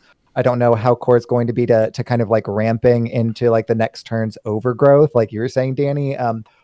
But it's so versatile that I think that we're going to see it being played. So I think I have to give it a 4. Like I was originally giving it a 3, but like that's the thing. It almost is a 4. We're going to see it. Yeah. Like I think we're going to see it, and I'm not sure exactly where, but it's going to be in deck. So I was going all in on 3, and then I looked at our ranking scale, and it's like for me this one's a 4. Nice. What do you think, Mike? Oh, nature studies. Oh, sorry, I fell asleep in this class. Yeah. So the idea of the card sounds really cool, but when I think of like savagery, and then I think of like pounce, and I think of a big and biggin, I'm the player where this card is gonna low roll for me a lot. So I love the optimism here and the positiveness from you guys. As a naturally positive guy myself, I just don't see this card working for me. I would love for in that moment that it comes in clutch for me, but if it was like a demon hunter discover a spell, sure. But I'm scrolling through, my new fancy PC here. I'm scrolling through all these druid spells, and I'm gonna need to like hit an exact spell if I'm playing something like Malagos. I just see a lot of spells here where if I'm in a critical situation, it's not going to work for me. So for me personally, I'll give it a 2. Cool. Mike, you stole my thunder. I was going to say the exact same thing. I am taking, I think, Danny's kind of skeptical outlook on this one. Okay, so here's the thing. There's 2 sides to this, right? I agree 100% that the next spell you play costs 1 less. That's super cool. Okay, you have like the innervate side of it, but Wild has been around for how many years now? What are we at? 6 years or something like that? Wild specifically, I think 3. Oh, well, Hearthstone in general, right? Oh yeah, 6.5. So I get my point is that in Wild the card pool, it gets bigger and bigger and bigger, and so the chance of you low rolling on this like is pretty high. That being said, yeah. I think I also kind of gravitate to Danny's point. So here's what I said. I don't see this in Wild. I see it in Standard. Maybe if you're trying like an Auctioneer or Carl Sunstrider deck, like if I'm trying to jam through my deck, I'll play with Auctioneer or Kel'Thas. We call him Carl because it's goofy and that Craig started that. But right, so that I can draw a spell, I can reduce it, I can play my UI for free to kind of jam through. But like if I'm playing Malagos, I think that deck is so refined already that like putting in this adds the random factor that what do I have, like a 10% chance to get direct damage that's going to help me or something. I mean, maybe I'm wrong. I'm off the top of my brain, but like I gave it a 2. I think that for me personally, I don't really want to discover a spell. I want to put the spell intentionally into my deck that I want in my deck. So I gave it a 2. Cool. Interesting. It's nice to see the diverse opinions on that one. How I know, people right? are coming from different places on that. Yeah. I like that. I like those types of discussions. I do too. Me too. That's why, Born to be Wild HS is the premier wild podcast. Love it here. Love it. For sure. All right, so moving on, we have another 1-cost spell, not as good as that prior one. We have Partner Assignment, which is, like I said, 1-mana spell, but it's add a random 2 and 3-cost beast to your hand. So I don't really have much to say about this. This is I don't know. This is probably one of the worst cards of the set, but that's all I got. I guess I'll continue with basically the same sentiment. I don't understand why you wouldn't want a 1-drop, and you would you're looking at your future turns here. You're gonna get a 2 and a 3, but I'd rather just I'd rather draw or mulligan for a 1, 2, and a 3 instead of hoping I'll get this and then get my 1, 2, 3. So hot garbage 1. Man, y'all are missing this. It's a built-in curve. Beast Druid has always been a staple. Oh, totally. This is absurdly crazy. You've got the way the devs wanted it for so long. Beast Druid. It's perfect. Yeah, this is a 1. What do you think, Mike? So as you were saying that, I'm on playhearthstone.com. By the way, Play Hearthstone sponsored a giveaway that we happened this expansion. Shout out to them. Really appreciate that. So I'm looking at, beasts that cost 2 and 3. I'm with you, Sheep. This card is a 1. Yeah. Okay. So here's my thought. I've been wanting these unplayable archetypes to be a thing for years now. So we joke, right, about I want Beast Druid, I want Freeze Shaman, or some of these absolutely unplayable archetypes. But that being said, I go back to my statement for the last card where the card pool is so big. I'm gonna get some crappy beast. That being said, I don't know, the Druid beast. What do we have? The little Velociraptor thing that has the death rattle to summon something, right? If it was if this was a Druid beast, maybe, right. But it could be any beast. I'm gonna get a River Crocolisk or whatever from this. I don't want that. I don't know. I don't. Even if Bloodfin Raptor. There we go. It's gonna give you it's gonna give you Captain's Parrot. Draw a pirate from your deck. I ain't got no pirates, man. This card's Damn. I'm sorry. Yeah, no. I mean, as much as I want the archetype to exist, this card doesn't go in it. So I give this a big giant 1. Yeah. All right. Yeah. Okay, so moving on, we have Twilight Runner, which is a 5-mana 5/4 beast. It is stealth, and whenever this attacks, draw 2 cards. So, I don't know. There's no real archetype that I think of in Druid where I'm trying to play a 5-drop minion. I think that standalone, this is a strong card, right? But looking at where you can slot this in is difficult. I think that there is a dual class card that maybe gets some potential with this. It's a dual class card with Hunter, and I'll touch upon that when we get to that. And maybe there's a tiny bit of fringe playability, but I don't know. I don't really see this seeing much play. Although, if this is a neutral card, I think this gets a lot higher rating because there are other classes that really would like this effect. But I think with just there being so much card draw in Druid and all of the other aspects, Branching Paths, Ferocious Howl, there's no real need to slot in a 5-drop minion, because Druid's more or less geared towards you want to recruit something out with your Oaken Summons, or I want to hit my 9, 10, and 7, 8 minions off of Juicy Psych Melon. Playing these 5-cost minions doesn't really help out with much. So because of that, I'm going to give it a 1. Although if it was a neutral card, I'd actually score this higher, which is, I've never actually said that about a card. Yeah, I think that, well, Stealth and Druid is kind of neat. No, it's not a rogue card, right? But drawing 2 cards is always good. With a 5-mana 5/4, you gotta wait a turn. It just doesn't seem like it goes in any Druid deck. It's not proactive.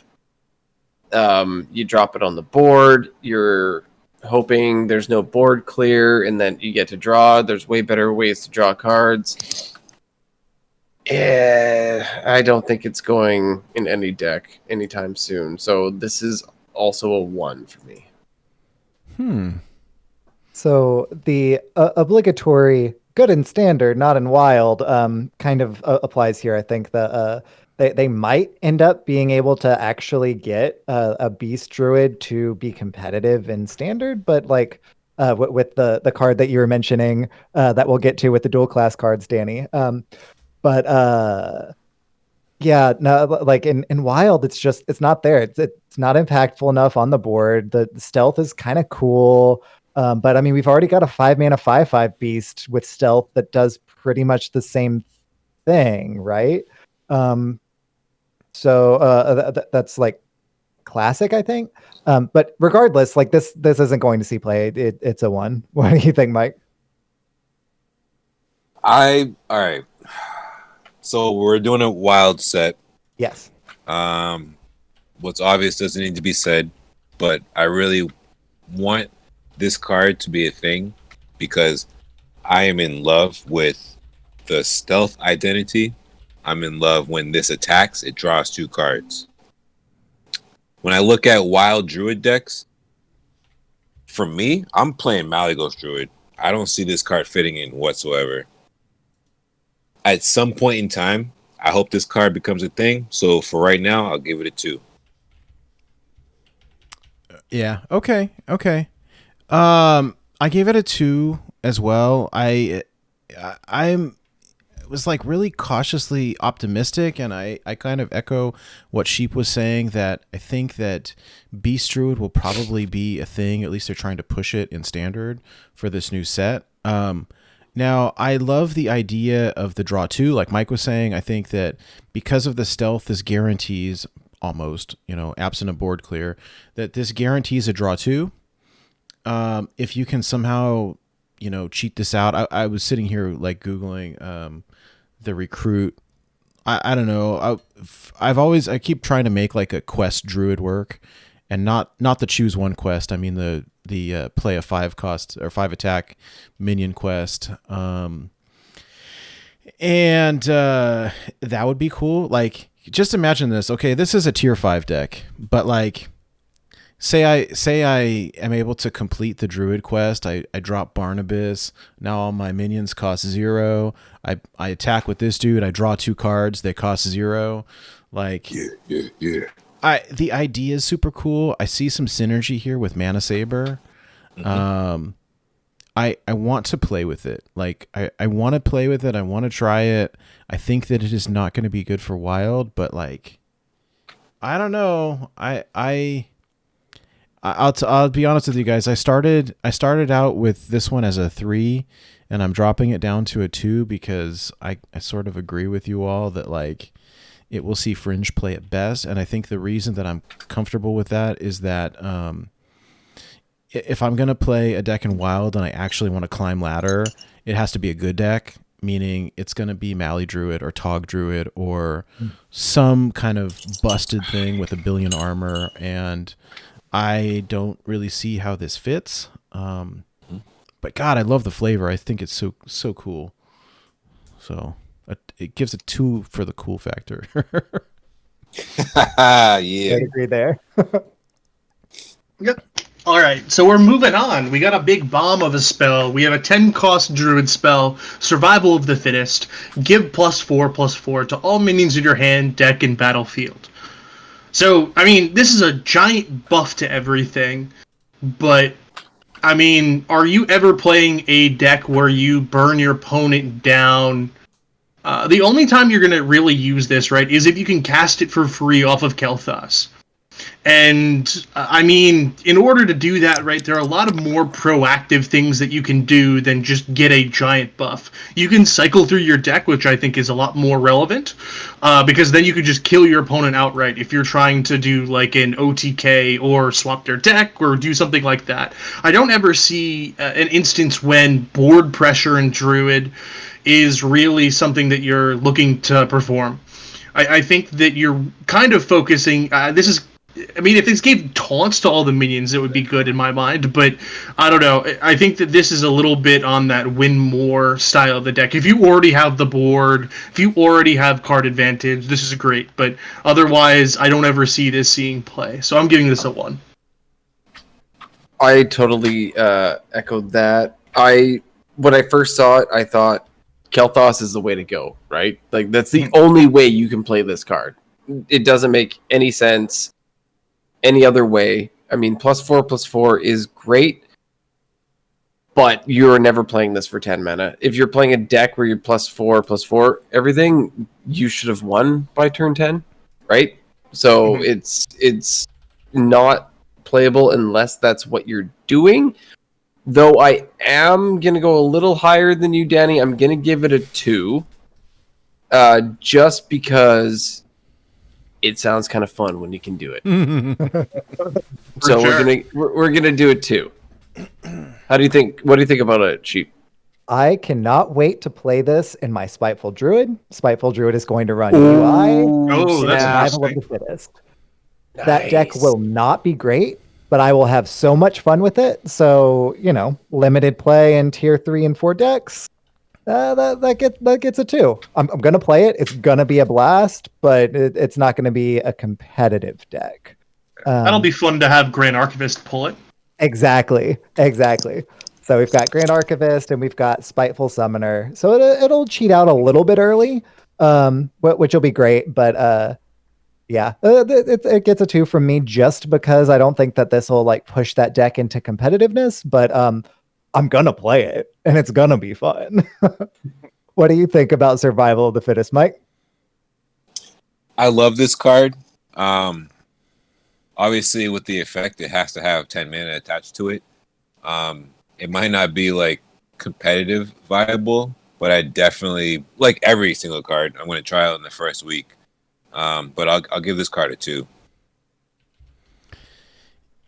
Yeah. I struggle to see where it like what deck it goes into, right? Because it just doesn't feel like there's a good one right now. But I think in my heart of hearts, I am truly like a Timmy player where I like broken, like win more cards that are not good, like this one. And so I can't figure out where to play it, but I think that if you ramp quick enough, the thought that like this not only buffs your deck and your hand and your board, that if we can figure out the right deck to put it in, it's awesome. The only downside is that if I draw this early on, like it's a dead draw. Like it sits in my hand doing nothing. I gave it a 3, which is more optimistic than all of you guys. I'm just waiting for someone to break it. I almost gave it a 4. Like I think that this has some potential. I struggle to figure out where yet, but I think that I think it was Fino who was saying like he thought it was going to be nerfed before the set released. I gave it a 3. I'm interested to see what happens with it, but I don't know. I think it also is a win more card, but if you can manage to drop this out, like people, your opponent is going to really struggle to deal with you for the rest of the game. So I don't know. Mm-hmm. There's a very, very cautiously optimistic point of view on this card. I love it. All right. Yeah, sweet. So we're gonna move over to the one vanilla Druid legendary. We have the Forest Warden Omu, which is a 6 mana 5/4, and it has Spell Burst. Refresh your mana crystals. So, this is, I don't know. This falls short for me, just because, I don't know, refreshing your mana crystals. You play this, you play a spell. It's kind of like you didn't really do much with your turn. You get a free 5/4, so it's cheating out a 5/4. But I mean, think about Druid. You can already cheat out cards, and there are some decks that used to do it with the Arcane Tyrant, and what was the? There's like a 5 mana 3 Nudisat with taunt. Defender? Yeah, so like those cards aren't seeing any play, and that's just play a spell and get a free body. Um, if there is some trick to reactivate the spell burst, maybe that's something where you do it, where you can kill the minion off and then resummon it. But I mean, you're jumping through way too many hoops in order to get any value off this. So I'm giving this a 1. This is not going to see. I mean, it'll see play when people make memes and all of that stuff, but I'm never running this in one of my decks that is trying to be competitive. I don't think. Yeah, it seems a bit more of a meme card to me. I mean, 6 mana 5/4 is not good stats for 6 mana. Yes, you could do this and you could say Innervate or Coin, and then you could put another, body on the board. It does not seem like it fits in any deck to me currently. Somebody smarter than me may find a way to break it, but I don't see it being that great right now. But I'm gonna give it a 2 instead of a 1 because I just think there's something there that I don't see. We went over this before. I do not play Druid. What did you give it, Danny? I give it a 1. Okay. I do play Druid. I mean, I have like 3,000 wins in Druid, so. Hey, somebody, I'll give it a 1. somebody find Burnt and find out what Burnt thinks of this. Yeah, to me, I don't fully see the potential, but I feel like somebody could. But for me, it's just not that great. But there could be something. But it's going to go playable or maybe playable as a 2 for me. Yeah. So Mike in chat is saying Kuhn Jr. or was that Nate? That's me. Yeah. Nate, you're saying Kuhn Jr. And I think that pretty much hits the nail right on the head. You're already going to be Aviana, Coin, Kuhn, right? And the only place that I can see this maybe possibly seeing play, right? So you've already got all your mana crystals back.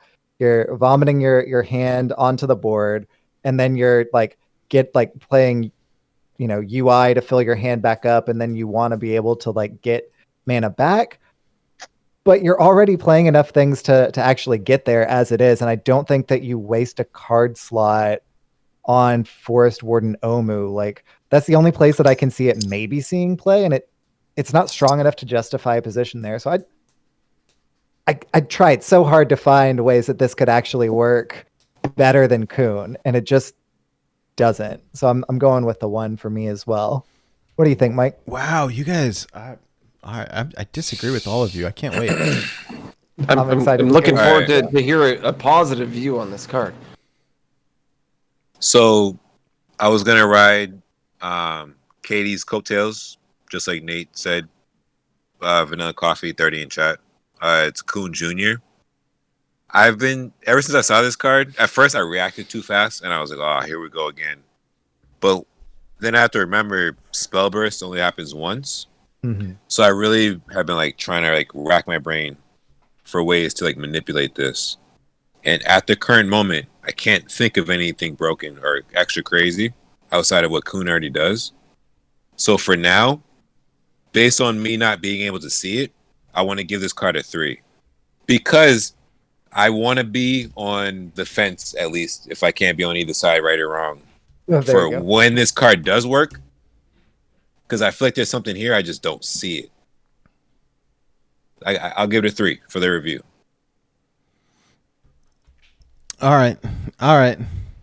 Cool. Here's my thought. Okay. Mm-hmm. I think what you do with this card is you can use it as a replacement for Coon. Because if you have to, once the nerfs happened in Druid, if I've got an Aviana coin, like I can play this instead of Coon, right? So I think that this makes my combo more viable. Like I have a chance of comboing off early, or easier. I think it adds some redundancy. I mean, I could be totally wrong in seeing like how it actually works, and I think that I want to try it. But for me, like I think that, you know, if you see people playing Geppetto Joybuzz or whatever, like I think that I would run this in any of my combo Druid decks as a second Coon. And so if I, you know, whiff on Coon or whatever, that I can use this. So I could Aviana Omu into the rest of my combo as opposed to Aviana Coon. So I gave it a 5. I think it's totally busted if you can do it right. I think it's a second Coon. So I may be totally wrong, but this is I think that this has like combo. I think that that's my hot take on it. That being said, the last time I was like really invested in Druid was when Danny Donuts broke wild by introducing us all to Starliner. And I've apologized to that one for that one many a time. Danny. Jeez. So I am cautiously optimistic on this one. That being said, I just hit 1K Druid and I'm not planning on playing Druid anytime soon. So I don't know. But I think that this has some potential to break some things. So we will see. I like hearing the completely different point of views. So we will see. Yeah. All right. So moving on to Hunter now. Who is doing Hunter? That's me. Rock and roll. All right. All right. So yeah, we're on to the Hunter cards. Our first card here is a 1-mana Hunter spell called Carrion Studies. What? And it says, discover a death rattle minion. Your next one costs 1 less. So it's like a babbling book for death rattle minions, basically. Mm-hmm. Seems pretty cool because it's one of those cards, again, that it's basically free. Because when you get the card, it's 1 less. It's discounted. Unfortunately, I don't think it's that good, in my opinion, unless it's running maybe like a Highlander deck or whatever. I rather on turn 1 playing Hunter, we like to hit the button and like go face with Hunter, right? So turn 1, I want to put a body on the board. I don't like it. I do think there is potential. Maybe I still don't see it actually. Prove me wrong. I'm gonna go 1. I don't like it. So I really like Carrion Studies because I can see it kind of, with a couple of the other things, revitalizing Death Rattle Hunter a little bit with like the eggs and the different like Play Dead and the 3-mana 1 minion that pops a Death Rattle. Not Princess Huron, but the other one. I'm not sure how far that's going to revitalize it, though. So I think for me, this will probably be that kind of 2 sweet spot, that limited play in T3 and 4 decks. I don't think it's quite there with the, like, you know, competitive, like it's going to be played, period. But I think that this might help revitalize that archetype. As well as a couple of the other things in this set. I just don't know that it's going to be super strong. What do you think, Mike? Wait, sorry, what score did you give it? I gave it a 2. All right. Yeah, I'm going to ride E-Sheep's coattail, give it a 2. I wish I had profound stuff to say, but for the cards that I don't, I just leave it at that. I'll give it a 2. All right, what about you, Danny? Oh, it's me, isn't it? I think Yep. Skip it over yourself. my bad. I gave it a 1. So I think, I mean, I absolutely love Death Rattle Hunter. That's what I got my Golden Hunter with. and it was like pre-nerf Call of the Wild. And I love, like, I could see it playing maybe in a Spell Hunter deck where I want some 1-mana spells and no minions. Like, this could be cool. But like, you know, between the Death Rattle Hunter, the Eggs, Spell Hunter, those are not as competitive decks. So maybe tier 3, I don't know. I think that someone like Duin will find a way to jam this in something, right? Yeah. And, and of course. I do see some synergy with 9 Lives. So, you know, I think there's potential in like a Barnes Yasiraj, Colossus, Spell Hunter type deck. But I think that it's like, we're talking Dreamland now, so I don't know. I gave it a 1. And if somebody can make it work, like, please make it work. Sidisi, Duin, because those two are one and the same. Those two are great at Hunter, so I'm only looking to them. If those two don't make it work, I'm out. Well, and like, God, I love the flavor of them is so cool. The artwork is so cool. They remind me of the books from like oh God, what is the show? The guy with the chainsaw hand. Army of Darkness. Oh yeah. It reminds me of the book, all the like the books out of Army of Darkness, or like the book from Harry Potter. You know, the books are super rad. Like thematically, the set is rad. Evil Dead. Yeah. Evil Dead is like the first 2, and Army of Darkness is the third one. Yeah. Okay. Yeah, Ash and. But anyways, I just yeah, I don't know. I don't really see it. I think in my Hunter builds, like, I'd rather play something different on 1. So that's me. Yo, timeout. Twitch chat's going crazy. Harry Potter reference. They're all bugging out right now. Yeah. I remember the book that just trying to, you know. Yeah, the book that's trying to eat I can't even say the word. The book with the teeth. Yeah. That one. What was the book the called? Monster Book of Monsters. Yeah. Yes. What's it called? The Monster Book of Monsters. Y'all are gonna laugh at me, but I've never actually watched Harry Potter. Like, none of them. You're fired. Wait, did he just say? Hold on. Did he just say he's Are never you guys seen looking for new co-hosts? Definitely never seen a movie? Wait, what did Hydra say? I said I'd never seen Harry Potter.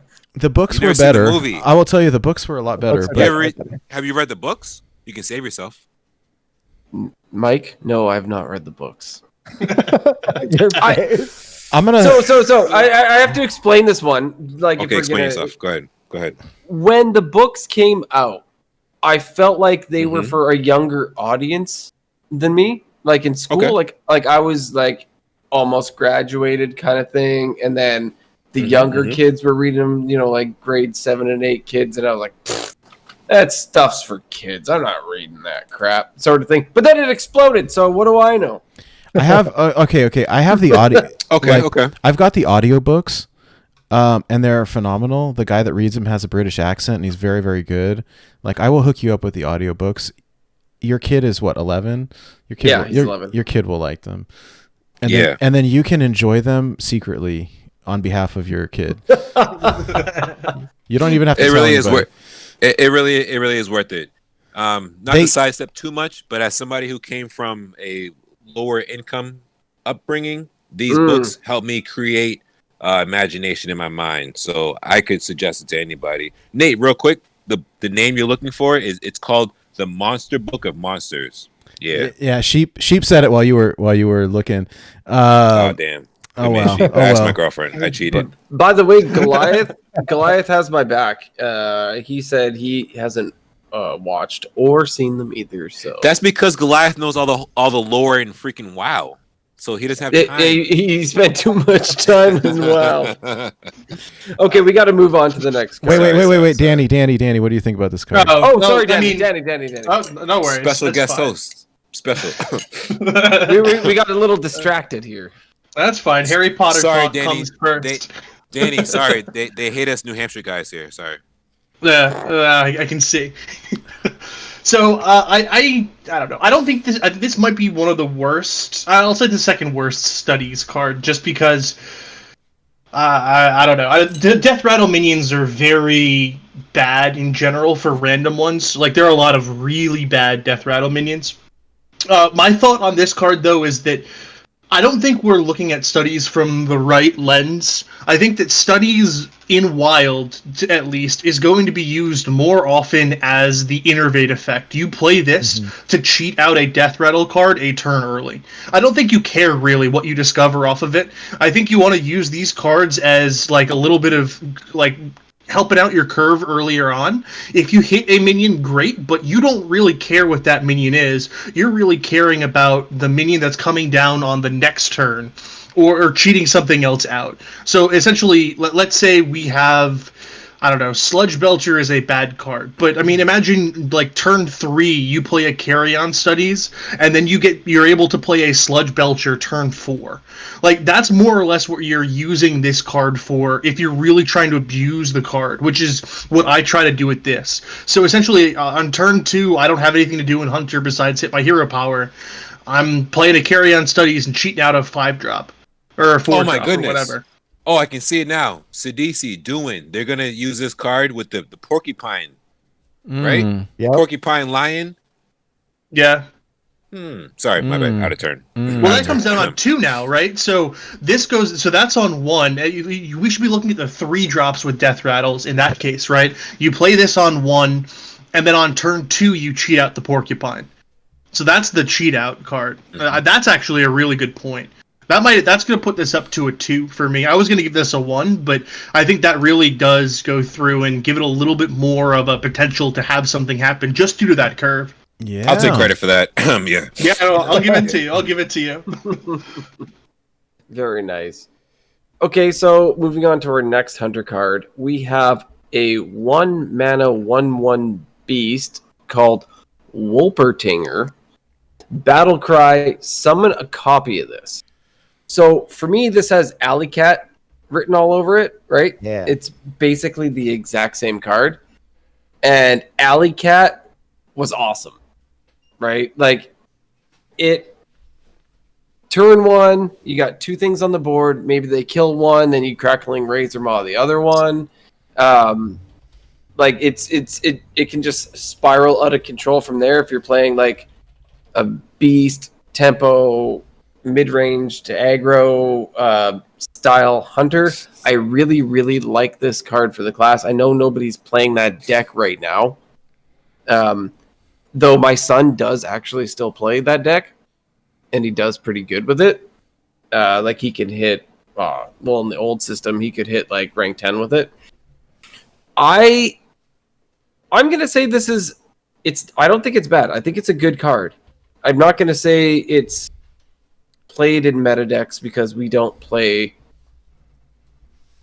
beast tempo aggro hunters right now that way, but I'm gonna give it a 3 because I do think that it has potential, and it's 2 1/1s on turn 1. You can buff it the next turn, and I think it's a good card. What do you think, Sheep? Yeah, I literally in my notes have strictly better Alley Cat, like written right there. Yeah. Straight up. There are a number of different ways that this can be buffed with the new dual class card that buffs all of your beasts. Like, we can run a more mid-range hunter deck that way. Spiteful Hunter. I know that's not a tier 1 deck, but it's honestly like relatively close to being there. I know I'm all about Spiteful today, right? But I think this honestly helps get it there because of that Keleseth effect that's possible. That deck already runs Alley Cat, period. You take Alley Cat out and you put Wolpertinger in, like an even swap as it is, because it could get buffed and be straight up better because it could be 2 mana 2/2s, right? Yeah, exactly. Or 1 mana 2 2/2s. Yeah. Wait. What's the difference between this and Alley Cat? So the difference between this and Alley Cat is Alley Cat summons a 1/1. So if Alley Cat gets buffed, the 1/1 cat that comes out is always still a 1/1. Yep. Wolpertinger summons a copy. So this has the original Serenite Chain Gang effect. Yes. Right, exactly. before it was nerfed. Is basically how this works. Yeah, Exactly. Yeah, they're So bringing it back. particularly with the dual class card, like I'm gonna probably run like a basically a mid-range hunter, spiteful summoner, like deck. I'm gonna run Wolpertinger, and that's already gonna happen, but it has a possibility of being straight up even better. I'm giving this a 3 because I think that might, like, mid-range hunter in general might be coming back with a number of the cards that we've got. And I think that you might even end up running this in for your early curve of like that Death Rattle Hunter that I think might possibly come back too. So I'm not exactly sure if I can justify a 3, like for sure 2, but I'm gonna be bold and say 3 for here as well. What do you think, Mike? Yeah, so for anybody listening and watching, if Sheep can't justify a 3, dang well know that I can, because Nice.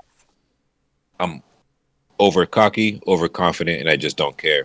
The fact that this card says summon a copy of this gives me way more confidence than summon a 1/1 Wolpertinger or a 1/1 cat. I can't wait to see all the combinations and tricks and smoke show and lights and all the stuff that come with this. I'll give it a 3. I want to see what comes with this card. I like the way, we've all played for a long time. For those who are newer, always pay attention from the time you start playing going forward to how cards are worded. The fact that this card says summon a copy of this gives me the confidence to say this is a 3. Nice. Yeah. Okay. I will give you guys credit for that. I missed the distinction of when I first looked at this, I thought, hey, this is just a reskinned Alley Cat. And so I missed the distinction of summon a copy of this. So if you, Keliseth, if you play that dual class, buff all the beasts in your deck, that this potentially comes in as a 1 mana 2/2, a 1 mana 3/3 times 2, right? Mm-hmm. Yeah. That being said, I am going to go into full-on Grinch mode, and I don't see myself ever playing this card at all. Maybe you put it in a Quest Hunter deck, but I just don't. I gave it a 1. I'm sorry, you guys. I hope that you're right. And I'm sorry for ruining the score of this card. No. Here's the question though: where do you put it on the cute factor? Ooh, very good. Goliath is asking. Oh heck yeah! This is the one, probably the cutest card in the set. I mean, it's like a weird like dog, reindeer, rabbit, flying Pegasus thing. It's kind of a jackalope. Did you see? Wait. Goliath is in the chat. He says in Warcraft they can only be seen by drunk people during the Brewfest, which is their version of the Germanic Oktoberfest. So, hey, I'm drunk right now. That's awesome. Yo, I think this. It's also true. I'm drunk right now, and I can see it. This. I'm just saying. This counts as the like super cutie for the. It's adorable, right? Let's put that at the top of the list, I guess. Then I hope that you guys are right. I don't see, I'm gonna start losing to this deck on ladder in about a week, I suppose. So we'll see. I'm gonna eat my hat here, but what do you think, Danny? I'm actually in the same boat as you, Nate. See, I haven't seen a mid-range hunter deck in 2 years or so, though. That's the issue that I have, right? Where this is going to be seeing play in a tier 3, tier 4 deck at best. And I don't think that all of those lists ran Alley Cat, just generally. If I remember back, I think the Dire Mole had taken over the spot there. Maybe this competes with Dire Mole, but the issue you run into is that in order to buff this card, it takes a lot of effort, right? You have to be playing that 2 mana, or what is it? Is it 2 mana, draw a beast and give it +3? +3? Or is that 4 mana? I don't remember. Ingenuity. Or there's the 4 one too. Yeah. Yeah. So either way, I think that it's hard to slot those 2 cards into the deck just generally because there are a lot better cards that you could be running. I think that this is... I don't know. I think that there are better 1-drops that you can run in Hunter generally. I don't think I was running Alley Cat in my prior list, but maybe this competes in in the other slots, but I don't know. I'm not super optimistic about this. Are you referring to the one card that got nerfed? The one that was drawing the Stone Tusk Boar? Yes, that's Yeah, what it yeah, was. yeah, yeah. Yeah, that one. It got nerfed? Oh. Yeah, no, it got nerfed. That's the one that got nerfed. Okay. It just gives +1/+1 less, like -1/-1. Oh, gotcha. Was before, so Okay. it's still okay, but okay, cool. So the next card that we have is Real quick, Danny. So you went with a 1 on that one? Yeah, Or- go to 1. Cool. Carry on. sweet. Well, the next card we have has a bunch of these little guys on it. It's called Overwhelm, so we're gonna have a bunch of Wolpertingers coming at us with this one. It's a 1 mana spell for Hunter that says deal 2 damage to a minion, deal 1 more damage for each beast you control. So I see they're obviously going with this sort of mid-range, like beast hunter sort of build, which is kind of cool. I will say that this card does kind of work with a card coming up, where your spells are poisonous.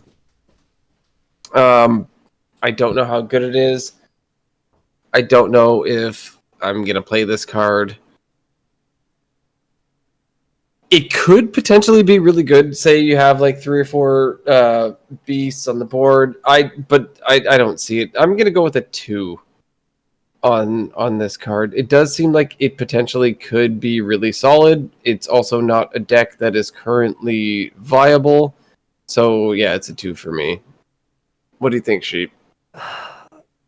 I struggle with this one, right? Because it seems like a tool for mid-range hunter, but it seems kind of like a win more card, right? And you don't really need to be like controlling your opponent's board with a win more card. And then I think that there are much better cards that you can run that achieve kind of the same thing.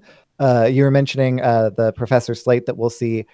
If things have poisonous, I'm probably not going to run this anyway because it doesn't matter like how much attack or how much damage those spells are doing anyway, right? I love the flavor of this card. Like flavor wise, it's like a 3 or a 4 because like it's really cool. But the actual card itself, for me, it is a 1. What do you think, Mike? All right. This review session is going to be very simple for me because after 6 years of playing, and I'll stop beating dead horse with the same thought process out loud. Overwhelm literally says deal 2 damage to a minion. So based on that, I'll give it a 1. This card has no use to me. I can't. Not in wild. Like, what am I doing here? I'm good. Pass. Mm-hmm. Yeah, okay, so here's my thought, right? It requires you to have a bunch of beasts on the board to be any good, and even then you can only target a minion, not face. So I give it a 1. I give it a 1. Yeah, Hunter likes to go face. What do you think, Danny? Yeah, I'm mirroring you on that one. This can't go face, so it's not as good as Quick Shot. It's competing for the slot that Quick Shot has. I think Quick Shot's just more versatile because it draws you a card and then it can go face. So that's, even though it's 1 mana more, I think that's the card you need to be comparing this against. Yeah. So I'm giving this a 1. Okay. I miss your score. Sheep, what was yours? Oh, sorry. Mine was 1. Okay. You're keeping track too. We're both keeping track here. I just for the sake of posterity. All right. Let's move I like on this here. set review. It feels very much like Shark Tank because when I see a card, when I see a card that I don't like, I'm able to say, and due to that reason, I'm out. Mic drop moment. I'm out. Okay, so we're gonna move on to our next card, which is a What's that? 3 mana 1/2 beast called Bloated Python. Ooh, now we're And- talking. Yeah, 3 mana 1/2. Okay, so obviously bad stats there, but Death Rattle, Ooh. summon a 4/4 Hapless Handler. Yay. So we're coming out with a 5/6 total off of 3 mana. 3 mana 5/6 To beast. is pretty good. It's a beast. They're The obviously handler isn't though. Just so everyone knows, the handler is not a beast. Nope. Handler is No not tribe. a beast. Okay, so Okay. this is, but it can be buffed, like, so that's okay. So if you're playing this on curve, you're still dropping on turn 3 a 1/2, which is kind of garbage, right? It's not the best stats wise. It is a boatload of stats. I'm looking at this art, and I'm looking at the bulging coming out of this guy's stomach here, and I'm wondering if in the golden handler. version, I'm wondering if in the golden version that those little like bulges are going to be moving around. Yes, it has Right? to be, right? And, Yeah. and that tongue sticking out is just going to be going back and forth Yep. a bit. I don't think it's that good. Oh, It's like an egg, right? okay. I don't think it's super playable. I think it's gonna go in an egg hunter probably still though. What score? See, I'm torn, Nate, because this could go from like being a 1 to a 3 when I'm proven wrong. Yeah, I know. I've been wavering on this one a little bit too, but we're gonna go with a 3 on this. No, 2. We're 2. We still have like 5 hours to go, so you just got to pick a number and move on. Yeah, no, it's 2. It can be so hard because it's a boatload of stats. Well, I'm gonna go with a 2. Yeah, the original body is so bad, and the minion that it poops out is not a beast. In any sort of like a death rattle hunter, like I think that I want the reward to be the thing that is a beast, right? So I've been talking up the death rattle hunter build that like I've been theory crafting. Bloated Python is not in that. For me, Bloated Python is a 1. I love the theme of the card, like the flavor of it is amazing, but not in Wild, not for me. What do you think, Mike? All right. As much as I hate to say this myself, because the other half of me loves this card, for Wild, I should give it a 1, but because I like the card a lot, I give it a 2. And I have to suppress my true feelings because this is a Wild review show. Right. So in other formats, I would love to discuss this card more, but for that, we're Wild. I'll give this a 2. Okay, fair enough. So here's my thought. I mean, just like all of you guys, I look at the stat line, right? And like Hydra is saying, for 3 mana, it's 5-6 worth of stats. I definitely see it going in an Egg Hunter build. You have to compare this to the other eggs. And the thing that I like about this is that because it has stats already, it can attack versus one of your like, it's a 0-2, 0-3, 0-4, whatever type of egg that can't do anything. And then you have to force pop it yourself or give it taunt or something, where at least this one, you've got some, the ability to attack with it. That's a very good point. I think that, I was wavering between a 3 and a 2. That being said, like, nobody plays Egg Hunter, although I think in our Discord, like, somebody just hit Legend with it. So it's doable. I think that, I don't know. I mean, I'm fine. I think that I will settle on a 2 because I think that there are a lot stronger Hunter builds. Like, if I'm looking at this from a purely Wild perspective, I say like, 2 is probably more accurate. I don't think that it's like unplayable. I think that I like this better. You know what? Screw it. I'm gonna give it a 3. Whatever. 3 it is. Whoa! Hey, there we go. I like it. I like it. I like it better. Took the bait. I like it better. Well, here's what did it for me. I like it better than the other eggs because I can attack with this. Yeah. Yeah. I'll give it a Get 3. him. Nice. Yeah, that's the saving grace for this card. It's the ability to attack with it. If you view it from the lens that it's an egg, it's a little bit worse than the Devil Soar egg because the Devil Soar is the beast and that's where it gets buffed. But in a lot of those Egg Hunter decks, you don't care about the things being beasts or not. You're literally just trying to cheat the stuff out. So I do like this card because Egg Hunter's always fringe playable. I don't think they got any tools this time around. Like, this is one of the only tools they got for Egg Hunter. But it's always like a tier 3, tier 4 style deck, which is why I'm going to give this a... What is that? Is that a 2? I'm going to give this a 2. I was thinking of it being a 1, but when you compare it to an Egg, I think that this is... yeah, it's just... I think this is a better... whatever the 3-mana Devilsaur Egg is. Yeah. All right. Okay, cool. Well, let's move on to our next card, which is following a similar theme. We've got a lot of beasts going here for Hunter. It's a 4-mana 3/5 beast, Crocolisk Bark Stripper. And so it says Spellburst, destroy a random enemy minion. So this kind of reminds me of, what is it? Is it Stampeding Kodo? Who, like, destroys a minion with 2 or less attack? Mm-hmm. It's kind of like that, but this could destroy anything. You need to have another, spell in hand to do it. I think it's super cool. If this beast mid-range hunter is going to work, I think it's a really good card because it could be like a Vilespine Slayer type of thing.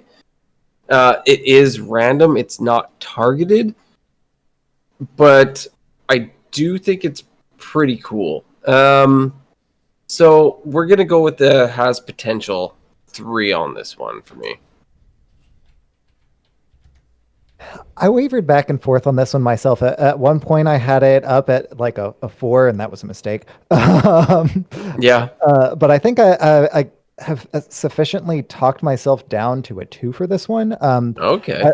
I think that Omalord in chat has kind of the Rotnest Drake aspect of it a little bit, kind of more appropriately identified for me, right? Because it is that random any minion period, but it's also spell burst. So like, it's not just that you play it and it happens. If you're playing it on 4, you have the effect in the chamber, but you're playing a 3/5 on 4, and you really don't. You want to be playing something more aggressively statted, I think, for 4 and any sort of kind of like mid-range stuff.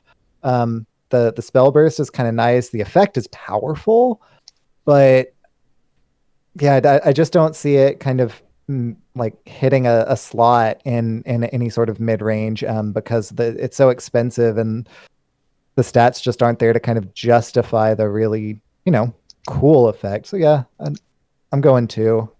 This one's really tough. Mm-hmm. I agree. What do you think, Mike? Yeah, I'm gonna give this one like a 2. I would love to give it a 3, but when I look at it, all right. So I see people talking in chat, other hunter cards, but let's say you slot this into like Wild Highlander, or I'm sorry, in Wild we call it Reno. Apologize. Same you thing. slide this into Reno Hunter. All right, so the benefit comes from the spell burst. Hunter, it has literally zero mana spells. Mm-hmm. So if I play this on curve without the coin, it's just a 3/5. Of course, it could get destroyed. Maybe it doesn't, but maybe it does because the opponent wants to destroy it based on the spell burst ability. So we're going to save this to turn 5 and then play with the 1-drop. Just so you guys know, my co-host and everybody watching and listening, I got my laptop open.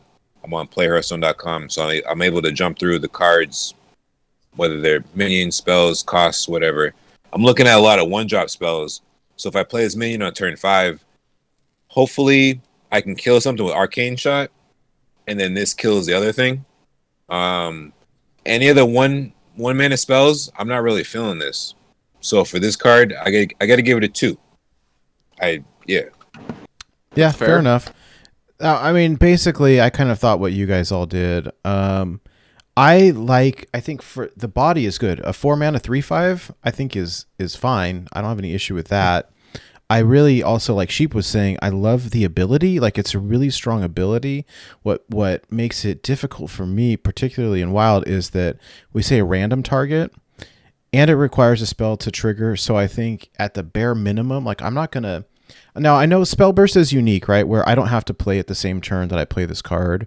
Like, I could drop this on 4, play a spell on 5, and trigger the ability, but it reminds me of, I mean, if I want to control how it works, I probably want to drop them at the same time. So at the bare minimum, I'm playing this on 5 with a 1-mana spell. And like, I don't know. I don't really like tracking. I know a lot of people like tracking. I don't know what else I think Mike was saying there's new 1-mana spells. And like, I don't know. I want someone to make this work. I think Carrion Drake is better. Like, I have cursed so many times over that stupid dragon killing an awesome card. I mean, this sort of does the same thing, but like, I don't know. Again, I think you take Sidisi or Duin or somebody like that will totally like blow this out of the water, and I will be eating my words in a few weeks. But I think as of right now, it's still a 2 for me. Yeah. Fair enough. What do you think, Danny? Well, I'm going to lean a little bit more into the pessimism on this card. I'm going to give this card a 1. Ooh. Just boy. because. Wow. Yeah. So my thought on this, right, is that just think of Spellburst as a concept. If you play the card down as just the body, it's kind of like the minion has taunt. But no one's ever playing like Senjin Shieldmaster ever. So you need to get the activation off in order to have this card be relevant. Now, what are the decks that you're trying to play this in? You're either playing this Beast Hunter, which doesn't exist right now, or you're going over and you're playing in a Reno deck. The Reno decks right now are only playing, I think it's Tracking and Quick Shot, and maybe you want to play some Secrets or something in there, but like, I don't know, the spells you are playing afterwards alongside this are just not good enough value to like playing 1-cost spells and getting like a twin shot or something like that's not worth it whatsoever. So I don't know. I just think that this is one of the weaker Spellburst cards because you can't control the random enemy minion. It's like a quick shot. I would rather play a quick shot and just guarantee that I can kill something off than play this and jump through the hoops in order to get that done. It is or you go with the Rotnest Drake. It's very I'm leading this in a 1. I think it's like you said, it's conditional, and then you add the random factor on top of the conditional factor. Like, it's cool, but it's hard to do, and it's hard to do accurately. So I see it. All right, this is our legendary for this hunter set. So this is Professor Slate, a 3-mana 3/4. Your spells are poisonous. So for this card, we definitely have a lot of options. It's too bad it wasn't in Mage. Imagine you can Arcane Missiles. Oh, gross. You might as well send people to borntobewild.com. Don't suggest stuff like that in Mage. Right, like it could be nuts, but they put it in a class where it's kind of just fine. I feel like so for explosive, it'll do damage to everything. It'll kill them all. I mean, your snipe instead of doing 4 will kill whatever it is. If there's a big guy on the board, I don't know how great it's going to be. Really, it does work kind of okay with that overwhelm that we were talking before. But I don't think it goes into any wild hunter deck because I feel like in wild and hunter, you are trying to go face. You're trying to be very aggressive. This doesn't really accomplish that unless you're playing like a secret package and you are running explosive and you just kind of want, their board to die. I'm going to go with a 2. How do you feel, Sheep? This was another tricky one because... Hold on. I got one little point. I'm so sorry to interrupt. You're good, man. Does Unleash the Hounds count as a spell? Yeah, dude. I mean, at least the hounds do not. But the hounds are beasts, so I think it's got to do... The spell's got to do damage, not create tokens. Because that would be insane. Yeah. Okay. Yeah. We'll drop that. Back to you, Sheep. Sorry. Yeah. I definitely struggled with this one too. Like the only thing that I can think of that it might possibly go in is like odd, face hunter with like rapid shots and arcane shots. And are you really going to waste a slot with Professor Slate? Like when on my very first like look at this, when I was like, oh, 4 easily, and then I was like, wait, I'm thinking standard. Wild, man. I can't think of any deck that I actually want to put this in Wild. I'm giving Professor Slate a 1 for Wild. 1. Whoa! Wow! What do you think, Mike? Wow! I like it. I like it. Yo. Until they make like an arcane explosion for Yeah. With our current card set. Yeah. Interesting. I like these hot takes. Okay, Mike, what do you think? Nah, I'm right there with him. Shout out to my boy Sheep. My THL Wild teammate finalist over at THL. I say THL 3 times now. I don't see any hunter spells that make me want to build this deck.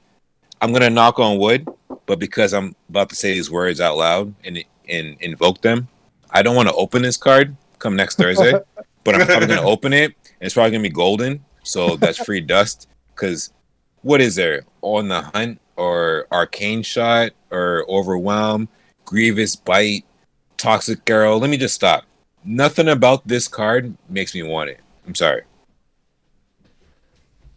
Nate. Sorry. I'll give it a 1. Give it a 1. I really like the idea. I mean, I think that you plop this into a Reno build. That being said, I think for 3 mana, like I'd much rather play Houndmaster Shaw, right? So, I mean, Yep. That's my thought. That's my thought on it. Like for 3 mana, Houndmaster Shaw is what, a 3/6 is it, or something like that? And everything gets rushed. Like I think that's a lot stronger. I mean, this has board clear potential, but it's a build around. That's my think on it. Like my thought on it is that if you want to include this, like you really need to build around it, and I don't really want to build around it, so I give it a 2. I mean, I like the Back to the Future kind of flavor. Yeah. I mean, like Duin will find a way to break it. Like we will see this on Trollden, and it will do some silly things. But like, I don't know. Like I really wanted to like it. Unfortunately, like I don't like it. So I give it a 2. Well, I'm giving it 1 star. I think that you guys summarized a lot of the things that I really have to say. I considered giving this 2 stars because it fills out my 30 legendary hunter deck as a good 3/4 stat line. Nice. But I honestly don't see this having any practical play, just because I don't like any of the cheap spells in Hunter. Yeah. Okay. Well, that was pretty easy. Sweet. Hey, we have been at this for 2.5 hours. I think that for the sake of the podcast, like I want to pause. I want to pause this episode here and start a new recording just to try to keep them relatively bite-sized. I'm totally fine to keep going, or if you guys want to take like a quick break to get a drink of water, use the restroom or something, that's fine with me too. Restroom break sounds cool. All right, 5-minute break. Let's take a real quick break, and we'll jump right back. For those of you who are listening to the audio version of this podcast, the next episode will be part 2 of our set review. For those of you watching the stream, we will be back in just a minute after everyone can grab a drink and use the restroom. So thank you for joining us. I'm going to leave the stream running, but we will be right back.